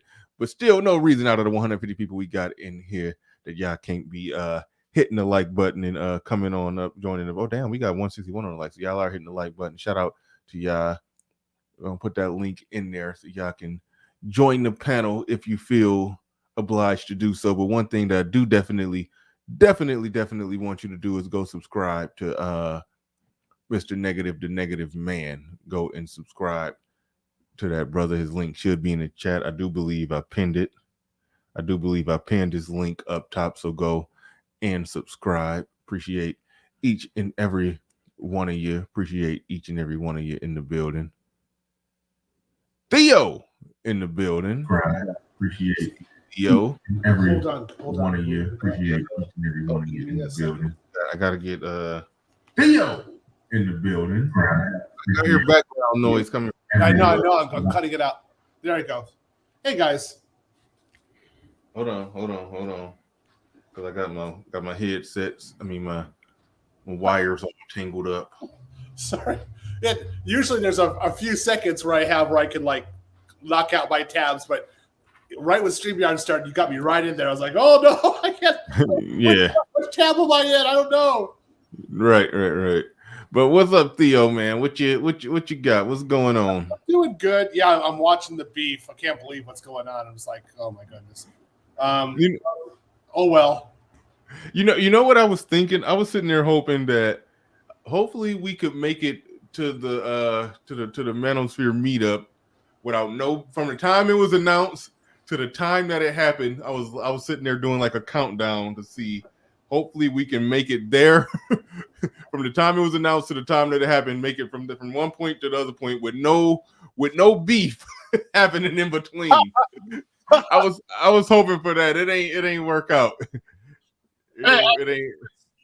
He was saying like what I was doing in the meetup was nothing, and my course was nothing. And I'm like, are you kidding me? Like, oh damn.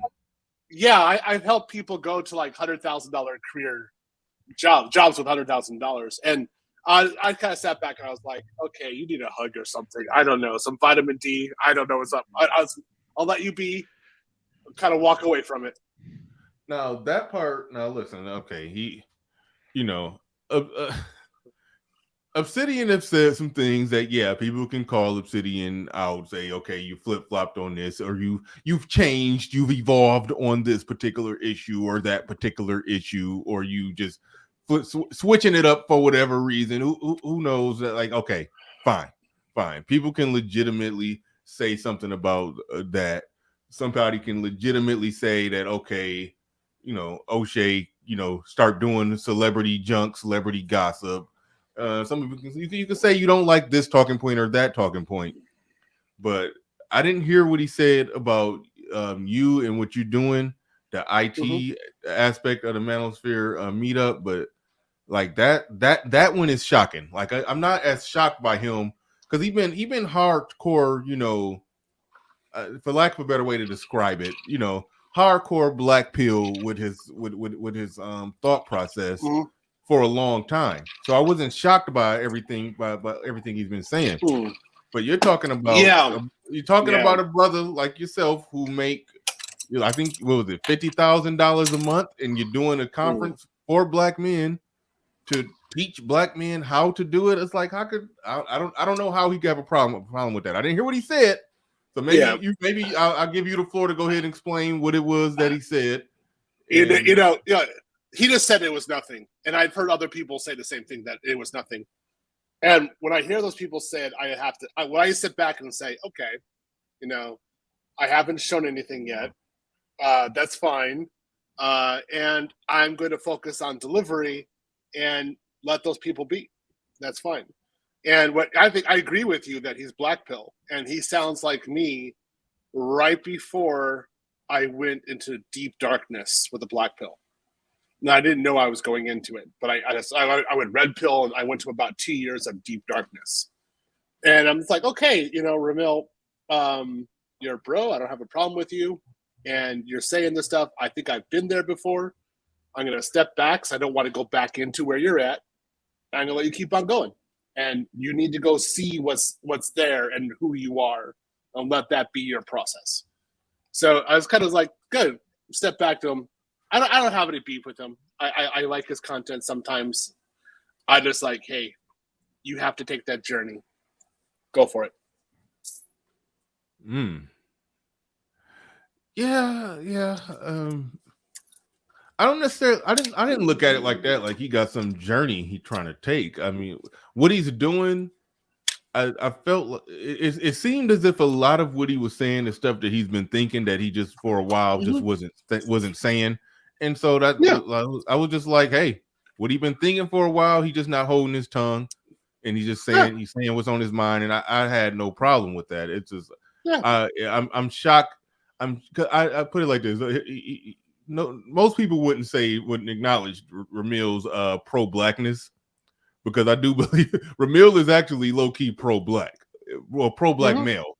I'll say pro-black male. He want to see black men do better, and so it blows me away that he don't see you teaching an IT conference for black men is as somebody doing something in the direction of helping black men do better. So that one shocks me. It does. That's okay for me. That's why I'm not taking it personally, because I've been there, and I think if you really start understanding the gravity of the loss, of the amount of, like, some people call us relationship refugees, and the degree of loss, the damage we've gone through, like just the uncertainty, the amount of education we have to go through and understand narcissism, the modern woman, all this crap, when we're supposed to be fathers. It really gets to you, and you can kind of like have a black hole. All the gravity of it just collapses on you, and you go into that black pill. And that's why I'm like, I don't blame you for it. And so, like, you see those guys doing red pill rage. I understand that. I went through that too.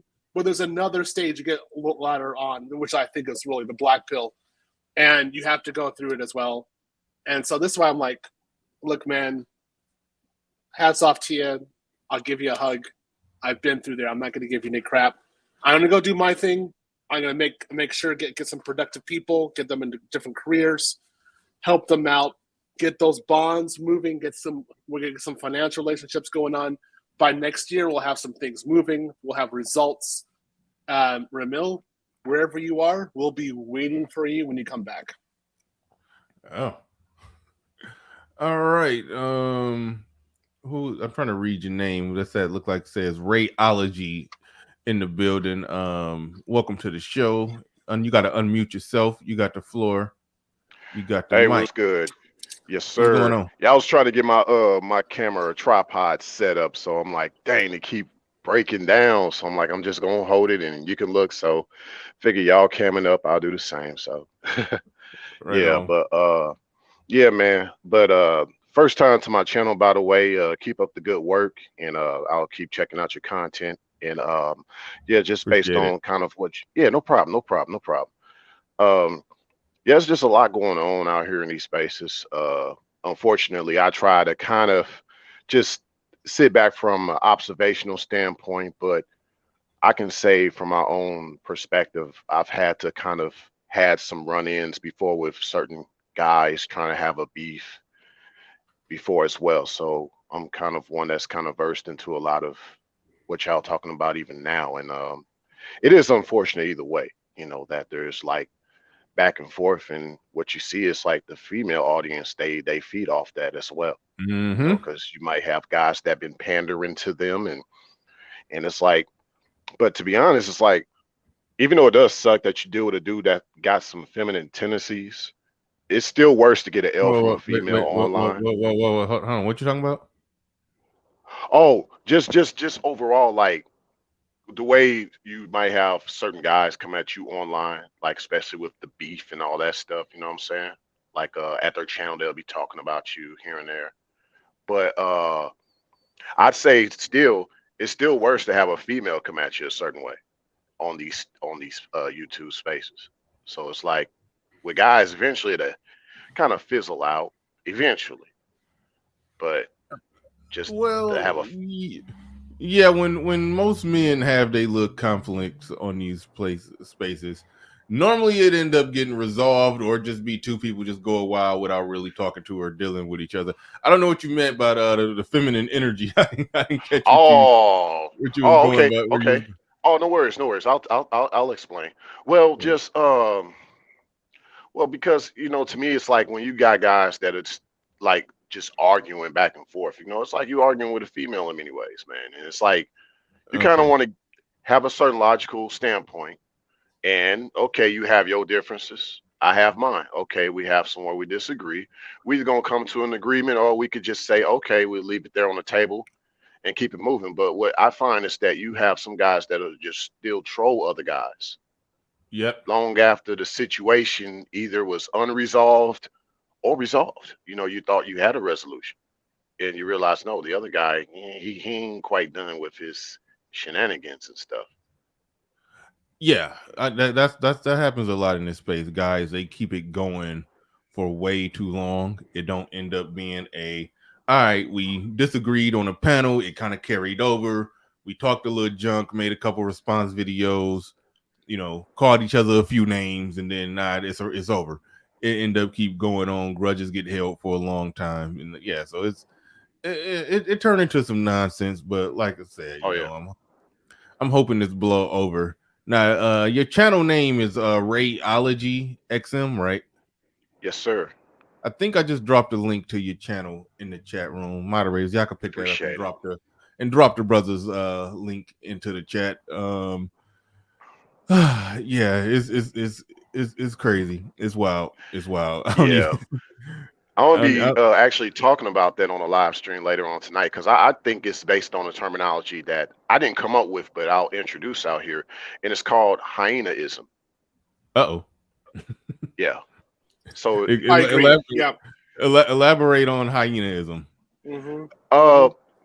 yeah, And shout it's out just to kind of like wait real shout out to I don't know, I'm pretty sure that's Angry Man, the one who started that, talking about calling them hyenas. So I don't know if you're going down that route, but either way, shout out to Angry Man on that. Shout out to Angry Man, but go ahead. yeah, for sure, for sure. And I guess salute to Angry Men on that. You know, if anything, I'm just probably innovating a lot of what was Yeah, already originated or pioneered. So right. like they say, nothing new up under the sun. But Yeah. yeah. Basically hyenaism is more or less like the savagery of the human lifestyle that's similar to the savage life of a hyena. And so because everything about the hyena is savage. Even the way hyenas are born are savage. You know, the hyena pups are born through a female false penis. It's like having a fetus come out of your penis. It would be painful, and it is painful for the female hyena. But with that said, the behaviors, to get more to the point, um, basically it's like, you know, you have the lion, or you know, the actual predator. You know, hyenas, they're predators too, but mostly they're scavengers. They'll get it when they got to get it, but they'll rather take it.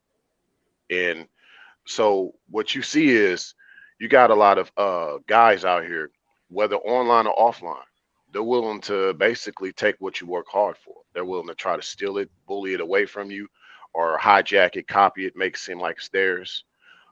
They don't give you no credit. They don't pay no homage. And then on top of that, if you look at the structure, like lion, and of course, you know, a lot of guys that talk from an alpha male perspective, they use usually the lion. And the lion mostly has what you would call more of a patriarchal kind of a lifestyle, if you want to look at it that way. And hyena has more of a matriarchal lifestyle, you know, more ran by the females than the males per se.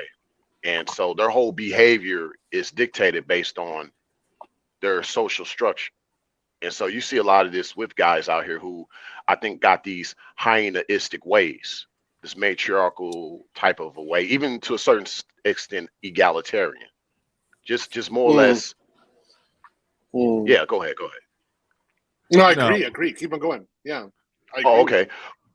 Yeah, so I think anything, if you want to equate to matriarchal, you could say hyena, but also you could say elephants too, because elephants, they're ran like a matriarch, but they're different. Elephants are different because the reason why the bull elephant stays away from the pod of the elephants, because he has more testosterone to kill all the elephants, all the female elephants. So when he becomes grown, he literally goes on his own. You know, they talk about lone wolf, but what about lone elephant? Because all the male elephants have to stay away. But it's unlike the matriarch of the hyena clan, where the guys, they kind of, they live, the male hyenas, they live alongside the females clan. They kind of live alongside them. They don't live directly with them, but they live alongside just for mating.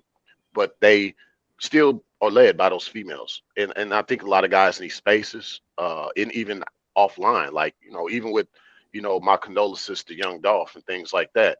A lot of behaviors with the way people get set up, the way guys are getting set up by online dates, all that stuff.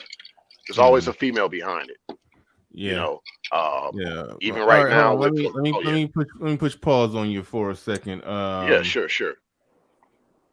Midas Spade.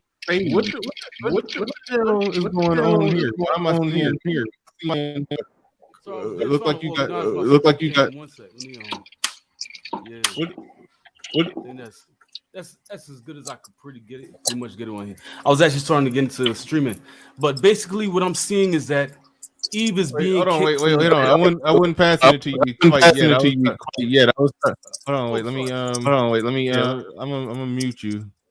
I'm gonna mute you and try to figure that out. I'm gonna drop you down for a second. Yeah, that's weird. Like you just got to take the StreamYard link. It looked like you like simulcasting with Zoom or something. Like I don't know what's going on. Just click the StreamYard link and you should just come up, and the camera on your phone should be the only thing we should be seeing. We shouldn't be seeing all of that stuff that's going on right. You had. I don't know what that was, but Mr. Negative Man, you got anything to say on Reality's analysis of the Hyenaism and whatnot on that? You got anything? I'm not even familiar with animals really, and then the analogy kind of just lost me. I think he's trying to. Are you trying to say, Ray, that that the reason a lot of the abuse happen is because men are, I guess, raised by women or something? Is that it? Oh, no, not entirely. That's not what I'm saying. But that's partially true, but that's not entirely what I'm saying. I'm saying as long as there's a female influence, or even the lack of a masculine influence, that actually determines the way a lot of guys behave. Okay, I think those are kind of interchangeable. Okay, yeah, they are. Is it a? Oh, so how do we change it then, if we can? If we change it, we just have stuff from happening. Just have more masculine influences, more guys having more integrity. Actually, really, I hate to say it, but I guess this word could apply. But even enforcing, if you will, accountability. Just like when things do happen, back in the days, depending on the neighborhood you grew up in, if you had a problem with another guy and y'all couldn't solve it, you had to go to like literally a mattress in the backyard of an apartment, and y'all put on gloves and y'all duke it out. But there was always this way of where, go ahead. Mattress? Without I'm just talking about where you from. You don't have to have that where you from. I'm just saying. So without being cleanup men, how do we do that in the free market? Okay, now, yeah, the cleanup man, yeah, that's totally a different discussion. But I get what you're saying though.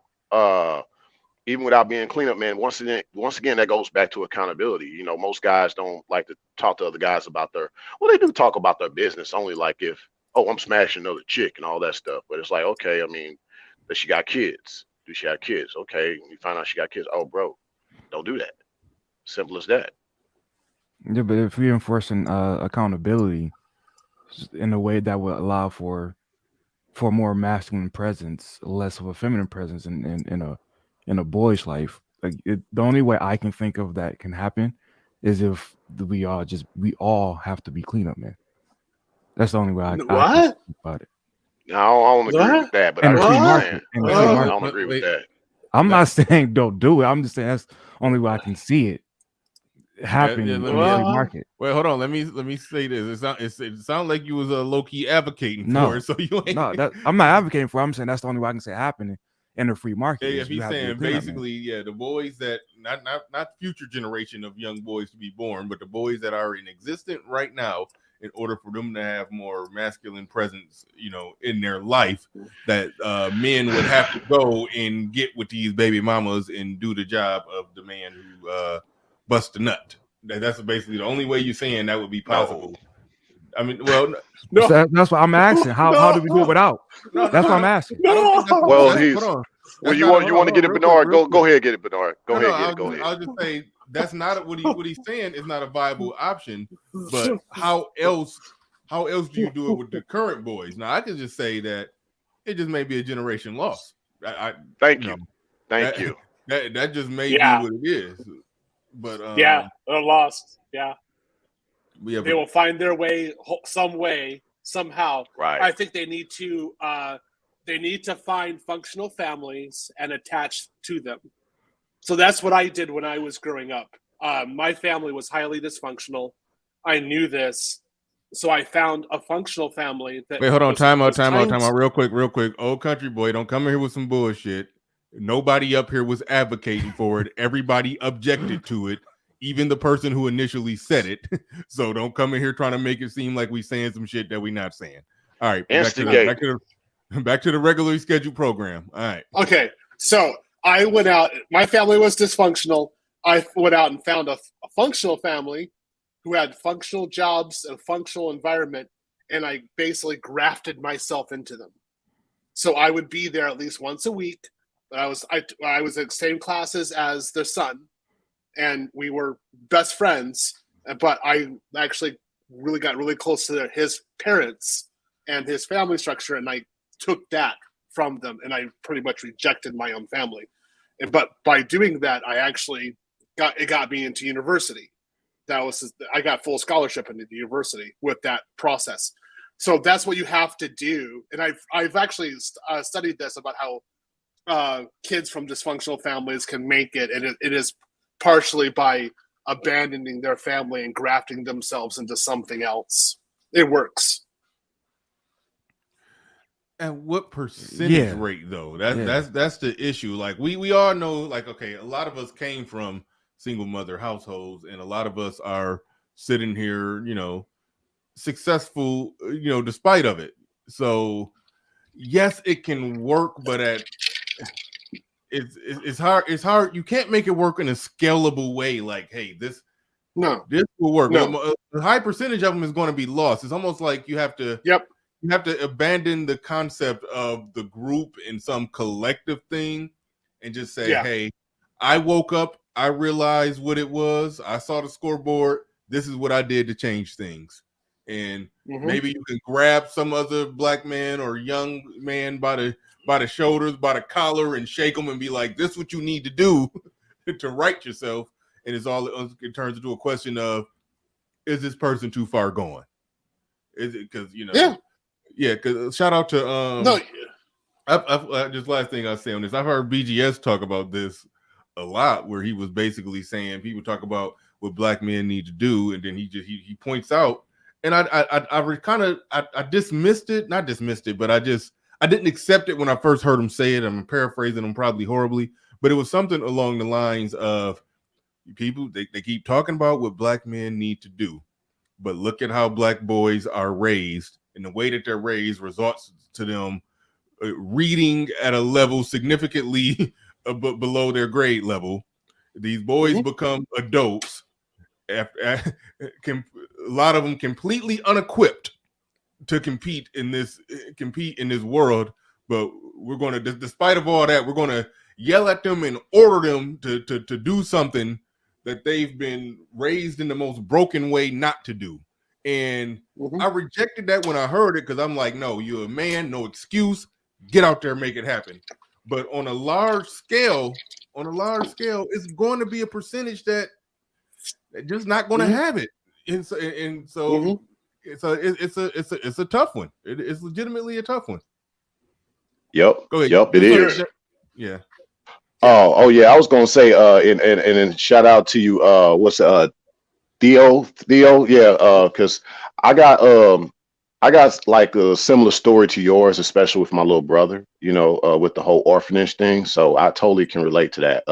But I think also based on like I know my background, it's got to, like, just tie in with what you're saying, Bernard. Like it's got to be in you, and that way, if not, you won't be like another Theo. It's got to be in you to like want to like to be of a certain way as a masculine if you haven't had a lot of those influences. And I think, like you said, Bernard, it's not in a lot of guys. And so it's kind of like what people have been saying, like with some of the feminine, especially of the melanated, a lot of them will fall off, and a lot of guys will fall off. It's like you can't pretty much train what can't be trained. You can't teach what can't be taught, and that's just kind of like the majority of this generation.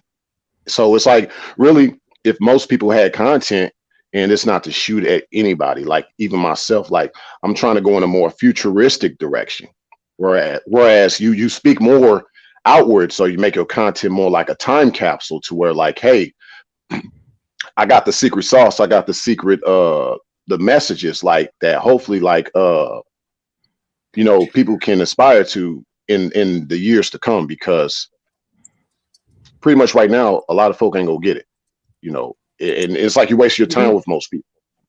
All right, so I just want to ask a question. Wait, hold on, go ahead. Yeah. If so, from what we originally started this about, when y'all said generation lost, and we just the men who are here now just pick up and go, and kind of move how they think it should work, right? Again, how do we go about it?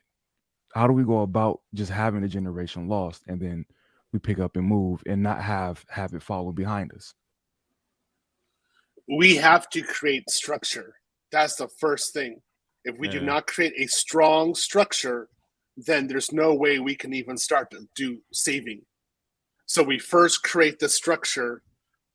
We create the environments where masculinity is respected, where we can be productive, where we can be respected and progressive. And then, if possible, we could do a few grafts into that structure. But largely speaking, it's going to be lost. There's no way. There's too much damage. Explain creating this structure. I think a lot of people get lost on that. What do you mean by creating the structure? So let's talk about, like, you guys know I'm SYSBM, I'm also passport movement. So let's say, like, in my example, what you would say, let's say I go out and I marry a woman from abroad. I bring her in, and I have a very traditional family with her, and we have traditional kids. We have traditional roles. She stays at home. I'm making all the money. There's no problems, no domestic violence. We see me progressing. I would be creating an environment where the children are going to be best taken care of, and they're going to have the best opportunities at school. So in that time, if there's someone else who sees us, kind of like how I was in high school, I saw somebody else who sees my family and they're dysfunctional, they might come in and say, hey, can I spend some time with you? Or I'm friends with your kids, or I'm friends with you. Can I come over every once in a while? And while they're there, they ask questions about life, about what they should be doing, and they're actually getting hardcore directions. And what they're getting is the kind of conversations with their father that they should have had in their own home, but they weren't able to because either the father wasn't there, there was something crazy going on with the mother, there's financial problems, there's just chaos. But in this environment where I would be creating, there's actual structure. So, you know, maybe it's another guy who didn't go abroad, but he marries, like, he has a traditional woman, a conservative woman in the United States, and it's just like, say, black and black family, that's it. But they're creating structure in the same way. And so somebody else could be grafted into that family as well. But you have to create the structure first. You can't have, for example, one of us marrying a single mother. No. We're not creating a single. That's a disaster, and that's like a patch on a wound when you need stitches. You need you didn't make a new arm, and so you can't. You're trying to fix it, and then you try to graft or save someone there. No, you have to save yourself first. That's her structure. Right. Yeah, that's her structure. Exactly. That's her structure, and it's chaotic, and it will not make it. So you have to make that red pill structure, family first, traditional, make sure it's good, progressive. And is that the woman barefoot and pregnant under subjugation at home? It's making a good family. That's all. She can do what she wants, as long as she's not, like, walking the streets. All right. Game changer, you threw me off with that different avatar picture, but this is indeed game changer. This is the real game changer, man. All right. Avatar picture because I'm on my phone. No. Okay, but cool. To go Theo, ahead. What you got on the subject? Okay, so to Theo, what you described with your neighbors, that is really in a very real way. In fact, the realest way I know of, the cleanup man. that family that took you in was a cleanup family. They were cleaning up, the problems that was your own family.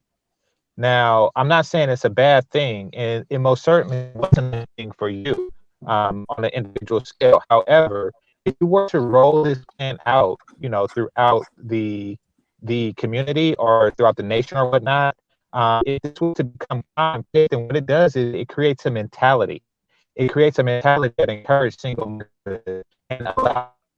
Hey, all due respect, game changer, Yeah. you're Hold on, Borging. I got it. Yeah, you started Borging. I was letting Okay. it go, hoping that you fight through it. But see, now it sounds like you're good. If it's something you could do, another place you can get to, or some way somehow you can fix that. It was Yeah, I'll work on that. I'll be back. Okay, cool. Theo, what you think about what he said? Well, half of what he said in response to you. No, I would say they were just providing me structure. I was still highly damaged, but I was able to get enough structure to get to France, to get to university, then to go to Russia, to France again, then to go to Japan, and to later on get the real cleanup man, which was a therapist. That's when things actually really cleaned up. But what I did was just temporarily went on to someone and got some structure and got someplace else. So, like, for example, when I went to university, there's one family I'm talking about. When I went to university, I stopped talking to them. There was no need. I mean, I was on my own. I got my goal. I need to go figure it out. And so, from there, it was like my professors were the ones I was kind of modeling myself after. But then I went to another country. I found somebody else, kind of modeled myself after them a little bit more. So I wouldn't say that these people were cleanup men. They were more like role models in that way. Facts. Yeah, and that's a very good point, Theo. I think it's good. It makes grounds for a greater discussion, because there is a difference between a structure versus cleaning up.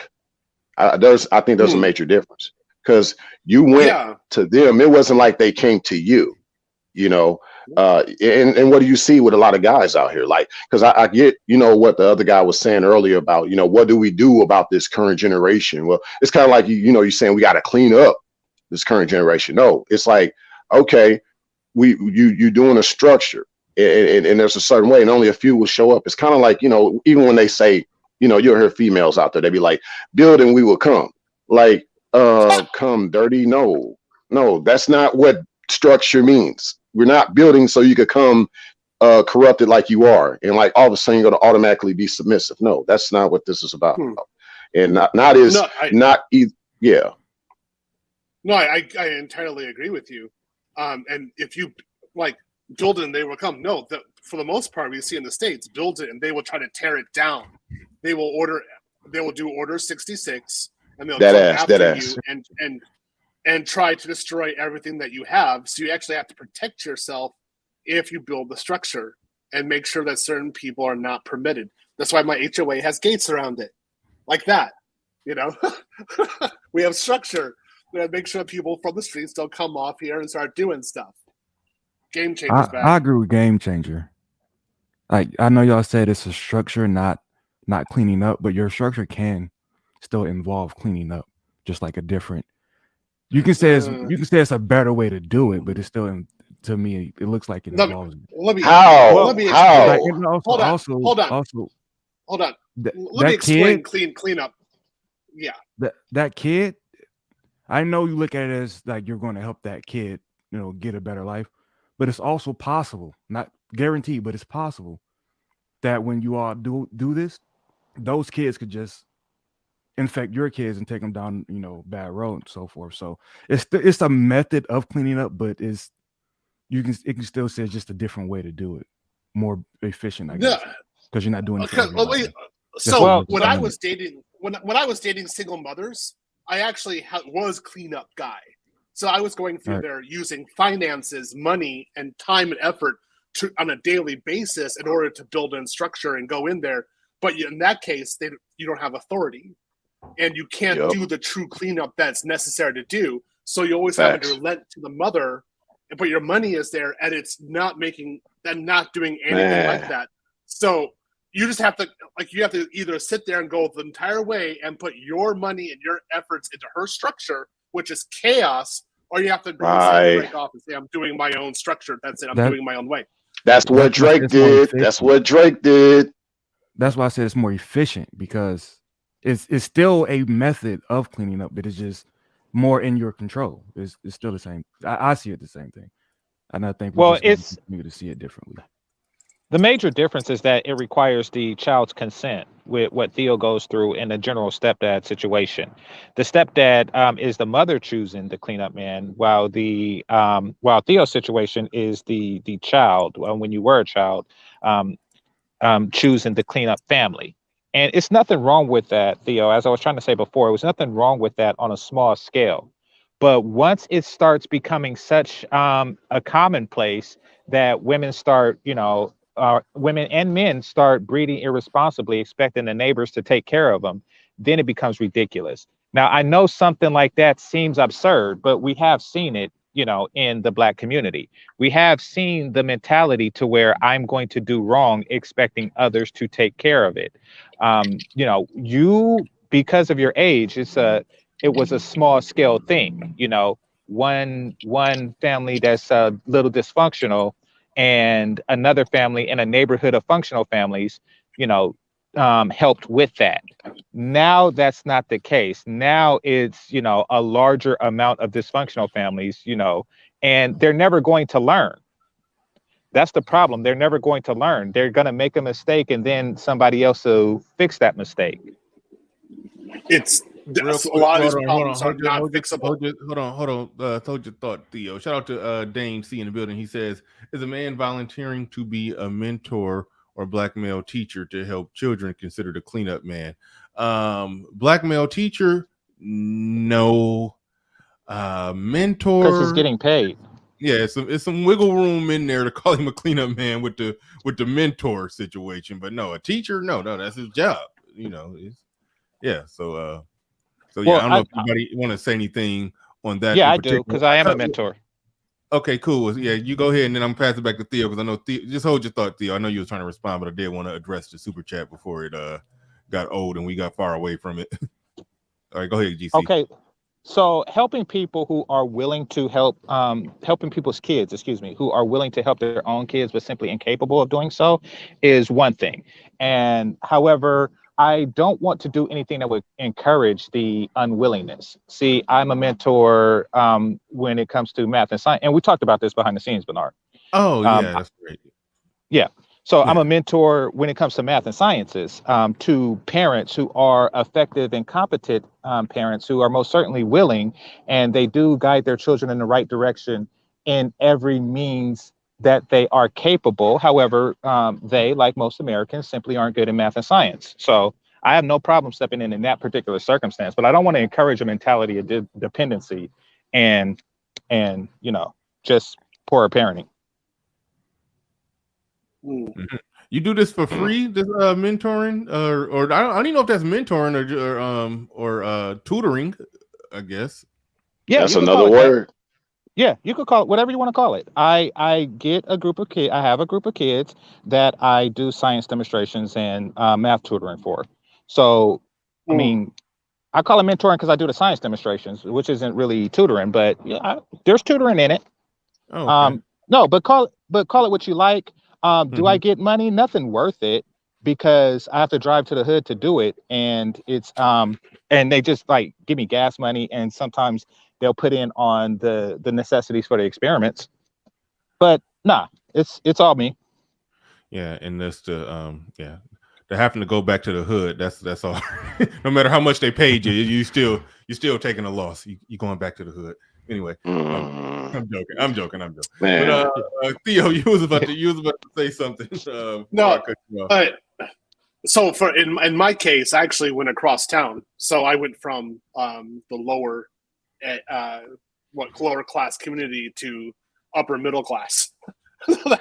I entirely left. I actually ride my bike across. That's the only way to do it. Right now, I'm also mentoring someone. He's 17 years old, good guy. I talk to him at least once a week. and I talked to him about his schools and what he's doing and his focus and girls and all that entire thing, the whole thing.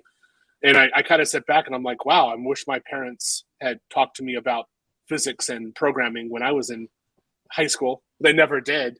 It was always their lives and their stuff. I was made to be their cleanup person, essentially. I didn't have anybody to talk to about it. So I'm giving that to him when I didn't have it myself in my own house. But the people who did do it every once in a while was that other house across town.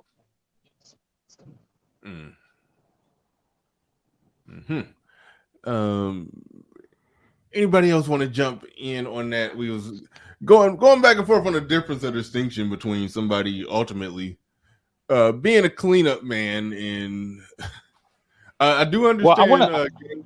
Go ahead. Reminds me of Drake. But yeah, go ahead. I want to put a disclaimer out there. There's really nothing wrong with, contributing to a community if you so wish to do so. I think that when people use cleanup man as a bad thing, it's somebody who's doing it for sex. In exchange for sex with the mother, they're willing to be a de facto father to the child. I'm not sleeping on any of these parents.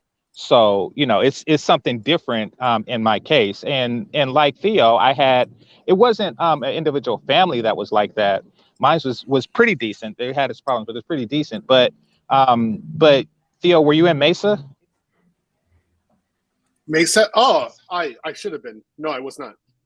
Okay. Well, you know what it is. And I was in Mesa, and these were, college students, UC Berkeley students that came down to the hood where I lived, and, they helped out. They did the same thing I'm doing now.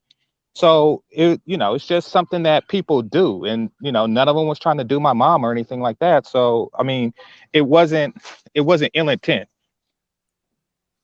Yeah. So I'm still ticked with my parents for not having me in there. But they, if my mother didn't want that kind of control she didn't want to give up control. So everything that I did was based upon her and not my intellect. So I still, if she were alive right now, I'd just wring her neck for what she did. Cause I was like, you denied me so many opportunities, but oh well. Wait a minute, your mom, because wait a minute, Theo. Mesa is free and it don't hurt nobody. What excuse did your mom give for not letting you do it? That's weird. No.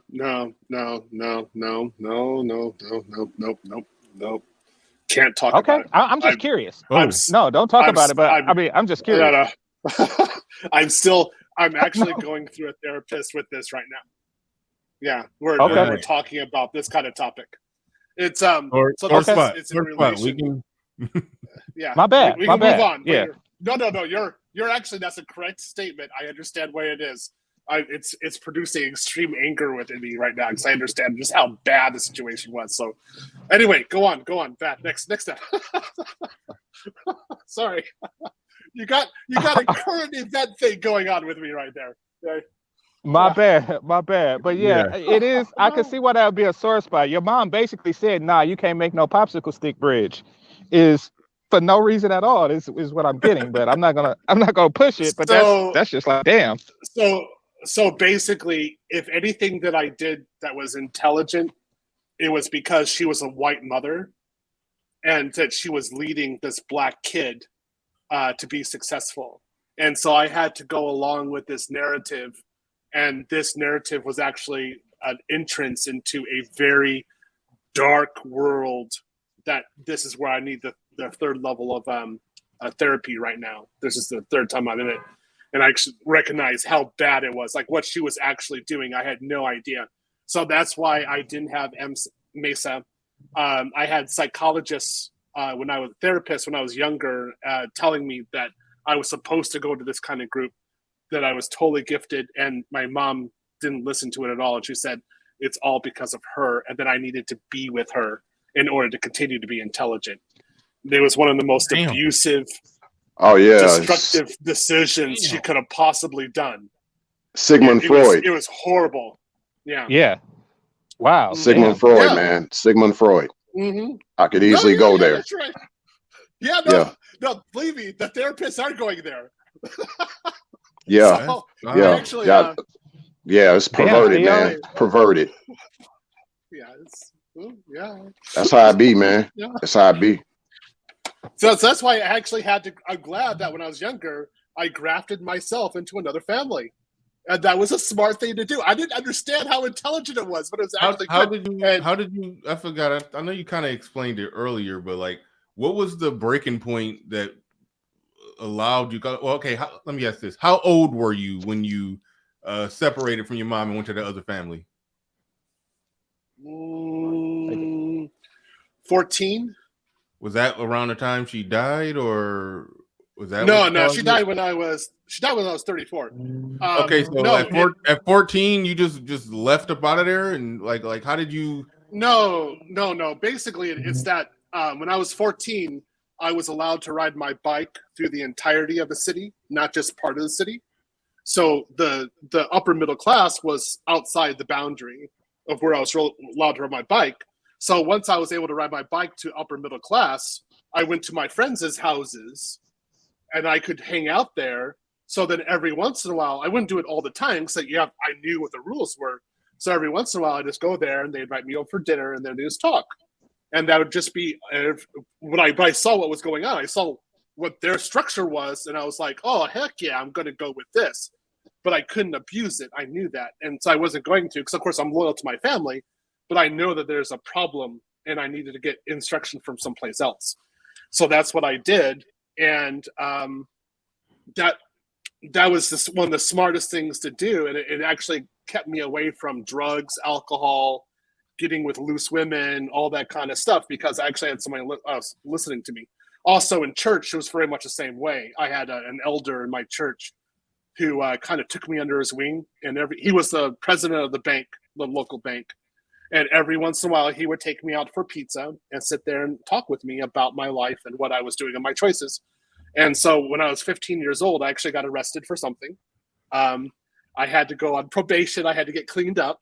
And he was the guy who was in charge of my community hours and making sure that I was responsible. And he's like, "Okay, I know what you did. Don't do that again."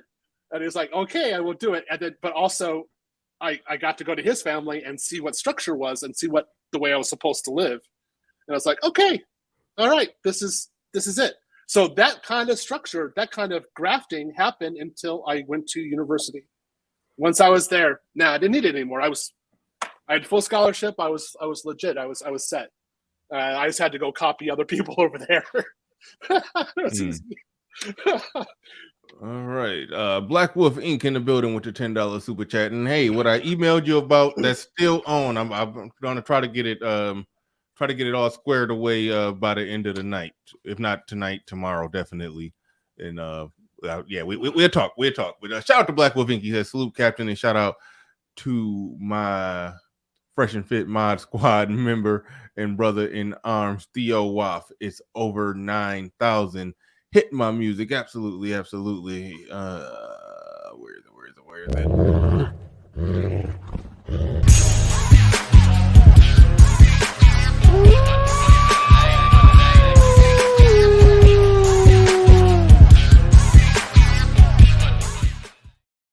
Shout out to Black Wolf Inc. Like I said, I'll be hitting you up later on today. Leon008, thank you for all the super chats. You've been supporting hard and heavy today. He said, "That's sad how your mother handled that, but truly, can you ask yourself, if your mother was black, would you have access to what you had?" I don't. No, I understand what you're saying, because my mother was white and I was born on the south side of Chicago. And if she moved me out of there because she saw the situation, and so she moved me into a different place where I actually had different access. So if my mother were black, I don't think that she would have moved me out of the south side of Chicago, and I would have been raised right there. And with how I am and how I act, I don't know how that would have worked, because at least when she moved me out of the south side to southern Illinois, I got to be with my adopted white father, who started providing structure for me. It wasn't enough, but there was something inside the house. And so from there, I knew that I needed to have structure someplace else. I would say the big thing was I got to go to a Catholic school, a private Catholic school, and I got to see how other kids were living. That's where it really helped out. Well, my takeaway on what Leon said right there, it's plenty of abusive or neglectful black mothers who, when the kid turn out to be successful, they take full credit, even though she put every obstacle in his way. He just, despite of it, he still became successful, and then she tried to take credit. Let's not try to bend over backwards to give what, based off Theo's description, no disrespect to your mother, but based off your description, she was clearly psychologically and emotionally abusive. And so I'm not about to I'm not about to give her I'm not about to give right. her Don't give the Becky pass. Don't give the Becky pass. Yeah, she don't get a Becky pass from me. Right. No. Yeah, that sounds bad. She clearly had a gifted, intelligent son, but telling him you're not really intelligent. Your close proximity to my whiteness is the only thing that's making you appear to be smart. Like that's a horrible shit to say to a kid. That's the worst. I got a similar story. I won't bring up too much detail just out of due respect, but there are even some of those Beckys that they'll adopt like a black boy, if you will, and kind of like based on Theo's story, just having this ideal of the way he should be raised, but it's based on her being broken as well. So she just always wanted to mend what was broken in her own life for that boy. But there's probably a dark desire there as well. But, can't do that legally. I mean, even though you have some others that do, but that's another story. But I'm going to jump off here. But one thing I'm going to say was it just reminds me of Drake, how he, it's crazy because that boy probably looked up to Drake, but Drake was just trying to smash and dash. And that's what he did, in that situation. So we see a lot of that going on.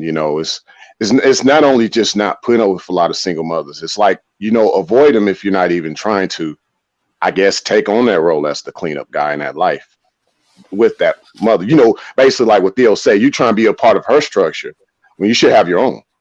I mean, let the boy come to you. See, this is where the flawed ideal, and I'm not saying it's flawed, but more or less like when you just say okay, you taking on somebody that's automatically clean them up. No, clean up for what and for who? If the child is coming to that structure, it's getting a child out that structure to not the benefit of the single mother that child came from. The single mother not getting none out of that. She ain't getting no financial compensation. She's lucky if her offspring has a chance at life out there in this society. And more or less, the child had to have a certain aspiration to even want to have a consideration of something better for them. But that's pretty much all I have to say for now. But thanks for having me on, Bernard. Thanks for chopping it up with you, Theo, and good talking to you as well, Game Changer. Peace, bro. All right. Yep. Thanks for coming on up. And moderators, I can drop his link in the chat. Drop Game Changers in there as well, and definitely drop in studio guest. It's pinned at the top. Mr. Negative, the Negative Man. Drop. Oh shoot, that camera not on. Try to put the camera on you for a second when I mentioned you. That's how it is on real TV. You mention somebody, then the camera pan to them. I tried to do it like that, but the camera wouldn't on.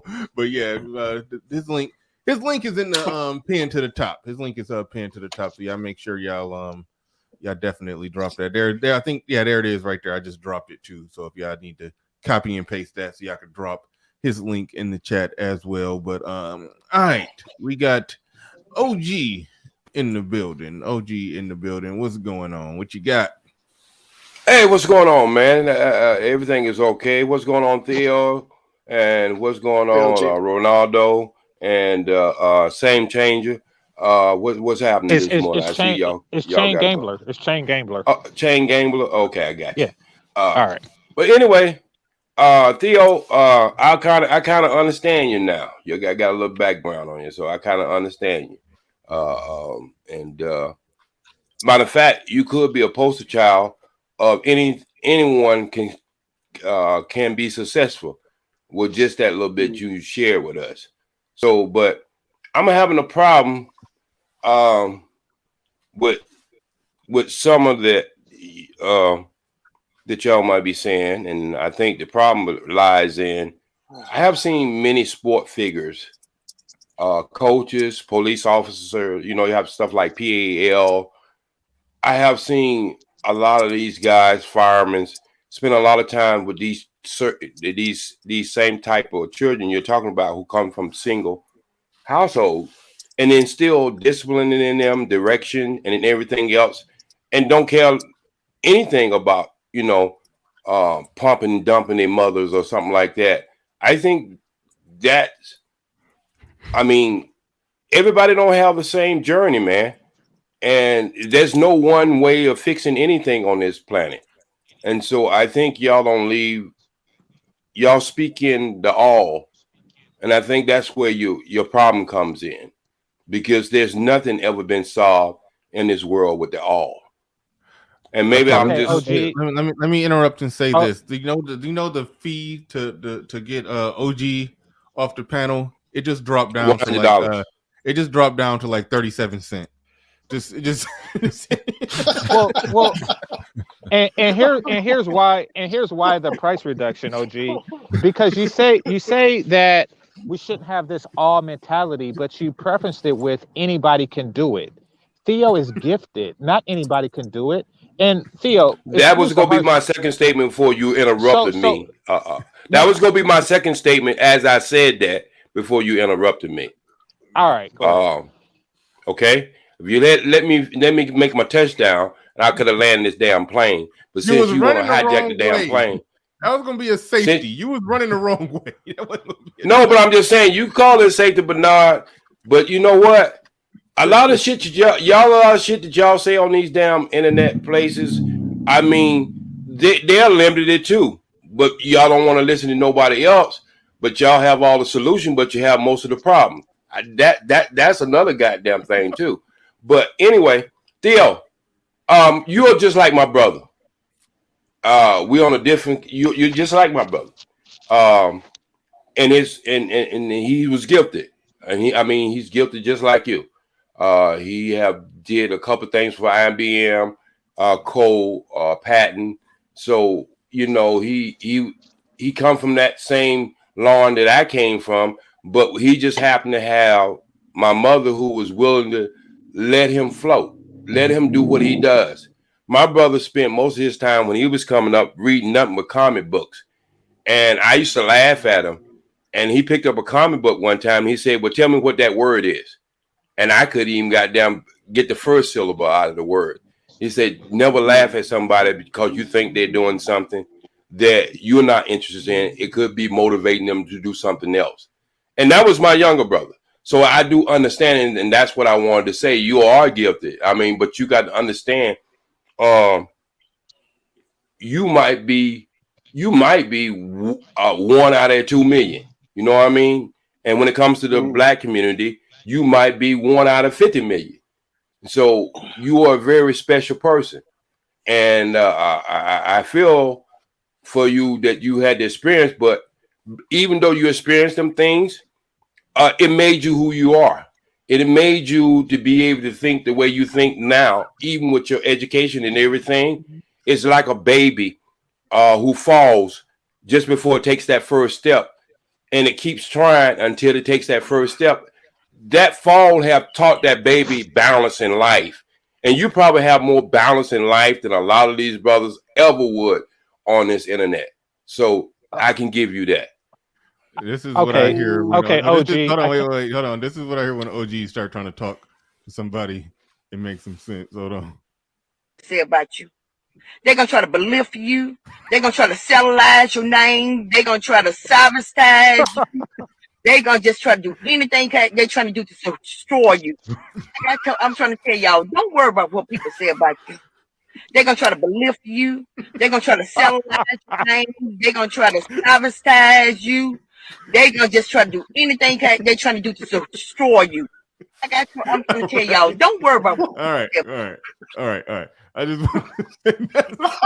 You want to get that in, huh? But nah, Living Color did a better sketch of me than that. All right.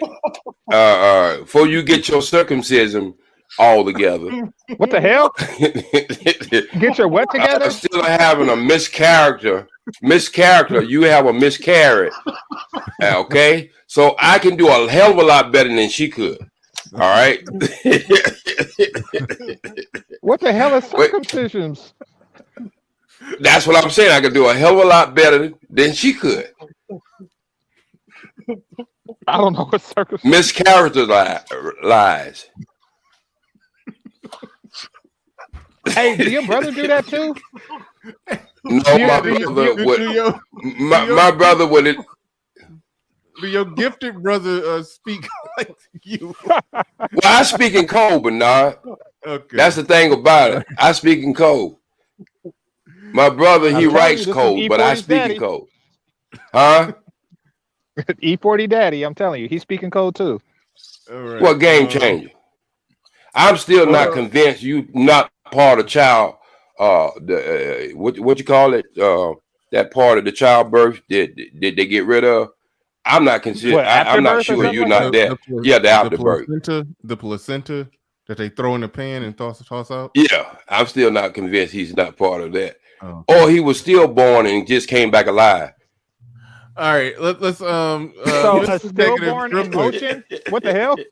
Mr. Negative to Negative, man. When OG was talking, you was making a lot of facial expressions. I don't know if you got anything that you wanted to say. I don't want to say. I actually think he's agreeing with my point. Actually, most certainly. Most certainly. The original point that I had about Theo's idea, I think, is actually agreeing with me. So agreeing with you how? I think he's trying to say, like, remember he said all, you can't all. I think he's trying to say that Theo's plan can't exactly be. It's a long, if it works, it's a long shot because you have to depend on how many kids are going to come and look at what you have and go, okay, that's a good idea. Or let me even think about if they even care enough about me for me to even ask that question. So I actually think OG is actually agreeing with me. I didn't gather that he was saying that. I thought he was trying to. I don't know what the hell he was saying. See, that's your point. That's your problem, Bernard. That's your problem.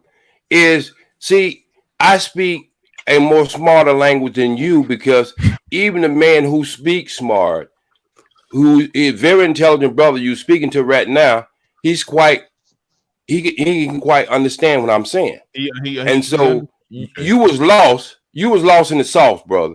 So what I was saying, you was lost in the sauce. So what I was saying is, if you got a person who's guilty, how could you make that shoe fit everybody? You can't. Hold on. Okay, all right. Okay, wait a minute. Now that you put it in that plane of a sentence, I understood that you front loaded it with so much nonsense. By the time you made it to that point, I wasn't even hearing what you were saying at that point. Let me. But I do agree with that. That is a problem that we do always have. There are people that are gifted, and we don't account for intelligence and IQ. It's very the liberals.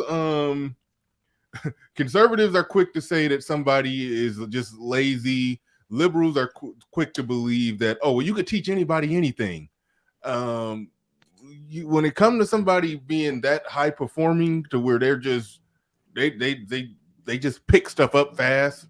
They just neurologically they just got cognitive ability that the average person just can't keep up with when it comes to learning something new, mathematical, technical. They just get it, they see it, and they just can hop on it and grasp it and knock it out the park and be done with it fast, quick, and could translate that into a job where they're making a whole lot of money. We tend to believe that anybody can just do that. Now, if Theo was trying to say that anybody could do that, then I can't I can't get jiggy with that. But I did not gather that OG was saying that everybody can't do it. But all right, can I respond back to this? What you're saying, OG, is actually hold on real quick. Scott Haywood, thank you for that super chat. He said estimate OG's long-winded A55 and what the hell? Don't do that. Okay, anyway. He's hooked on phonics. All right. Go ahead. Okay, so what you're saying, OG, is actually somewhat correct, and I admit it. Like, so when I went through my first bout of therapy, it was in relation to these kind of topics, and I recognized that the way that I responded to problems was based upon my intellect, and if I didn't have it, I would have responded in a different way.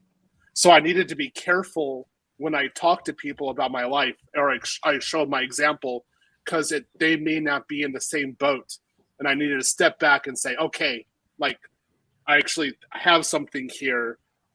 Give these people leeway. Like, try to think in their shoes, not in your shoes, Theo.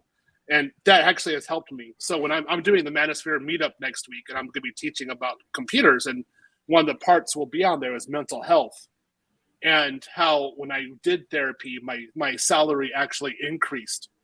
And I'll be talking about this. I'll be talking about why it was important for me to be in there and how I responded, and that other people are not going to respond in the way that I did, because I have my mental thing going on, and that's fine.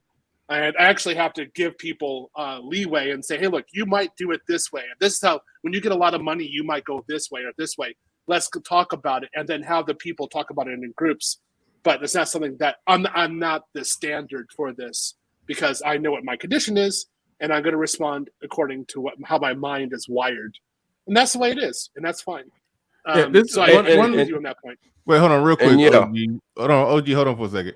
One controversial question that I meant to ask you when we were, I think when we did a, I don't know if it was me and Lil Big Nate's one-on-one. I think you probably participated in it. And we were talking about the IT portion of the Manosphere meetup, which is amazing and which is awesome. And you got a lot of pushback from other IT guys about how the way that you're teaching it, you're taking it to them too fast, teaching it the way that you're teaching it. And since we're on the subject of, you being gifted, do you think that is possible? And I hate to even ask this controversial question, but some people might not be, and it's not a matter of desire. Do you think that some people just may not be smart enough for some of the stuff that you're pushing it? Because a lot of the IT guys was like, "Ooh, man, you're taking them too fast, doing it the way that you're doing it." But you could be just a gifted genius. No, it's not that way at all. Because when I did it, my biggest hang up was that I didn't think I could do computers properly because I was black, and I got that idea inside my white house that came from some of the racial issues that were going on there. So I was carrying that the entire time. So while I'm studying computers, or I'm going into computer field, I'm battling this. And so I have my own burden. So in that case, this is why I see a lot of the guys in the Manosphere talking, they have this burden as well. I can easily identify it. And I'm like, nah, man, I'm going to take this off of you. Like, we have to talk this one out, because if you don't get rid of this, it's going to affect your entire life. And I can see it affecting. And so that's the reason why I wanted to have people go there and be in person, was to talk about the specific problem. I had you think a lot of people, their problem is just psychological when it comes to this kind of stuff. Yeah, it wasn't. Once I started getting involved in computers, it wasn't the only thing I could really use my intellect for was my ability to like focus and study for 12 hours a day, and not go out and get laid with Japanese girls all the time. And I could be devoted. That was useful, but that fundamental nagging in my head telling me that I couldn't do it from my family, that was a big issue. That's why, like, for example, I don't do AWS development the way that I'm supposed to. It's because I still have this inside of my head. I already worked with a therapist with it, and I know what I'm supposed to do to get rid of it. I'm going through these exercises. It's working, but it's not as nearly as effective as it should have been, because that deep-rooted fundamental relationship that I have with my parents is damaging me in that success area. That's life. So I have my burden. My intellect cannot overcome that. Doesn't matter. The only difference is that I don't get drunk over it. I don't take drugs, or I don't go out and say, like, like, screw it, I'm gonna go get Keisha and go bang her out and just live my life. Now I don't do that. The intellect prevents me from doing that. Because you're working on yourself constantly. I want to say this, Bernard. I want to say this. You know, I come on here and sometimes I come over here and I just want to have fun. But the people who really listen to me, there's nothing in your studio I couldn't work. I built my second computer by reverse engineering, just watching it, looking at it when it was 386. So a lot of these guys come on here and try to, you know, in the chat room, they think they're so goddamn smart. I'm going to let them know from the beginning. I don't forget more shit than you will ever know. And I can do a multitude of things in life and great at it. And that's from acting to stuntman to electronics to studio. But see, sometimes when you have this type of platform, and we're talking about this right here, some of these guys, they don't even get you. You know what I mean? It's like they think they get you, but they don't get you. Because you might be saying some key things go along with their theory or what they think their thesis of life should be or whatever, but they don't really get you. And so that's what I listened to this morning when I listened to you. I got it. No, you don't. All right. Nah, you just went on that whole little rant just to take some shots at the chat room for no reason. No, I was taking shots at me all morning. You got Shaka Zulu, who takes shots at me every time I come on your channel. Shaka Nulu. Shaka Zulu. Okay. All right. He took a good name and fucked it up. Oh man. All right.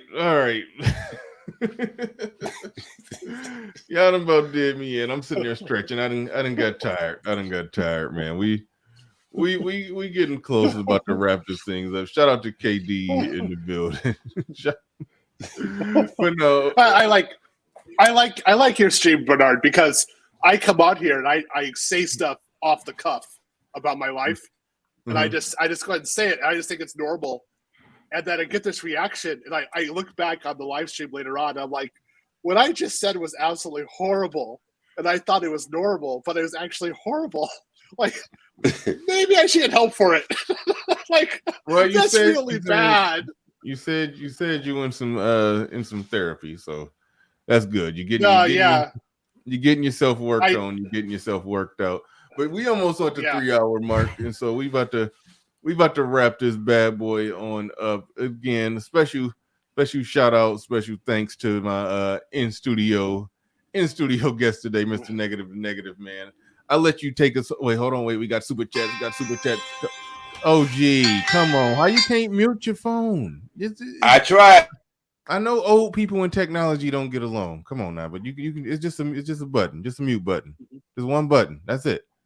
All right. Casual observer in the building says the spot on most black men have mental blocks beyond tech.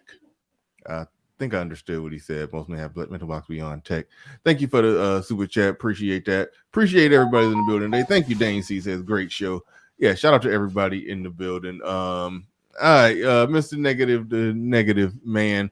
His channel is pinned to the top. There's a link to his channel. Make sure y'all go and subscribe to the brother. Make sure y'all go and subscribe to him. But you got any last final words on anything? It could be on. I mean, we way off the main topic as we always are, about a third hour of the show. But anything that was discussed, anything recently that was said, anything you got, go ahead. You got the flow for the last words. No, I think the last go around was pretty just a typical people like Theo have a get as many as you can, and then you got somebody like me who just like not many, but I prefer more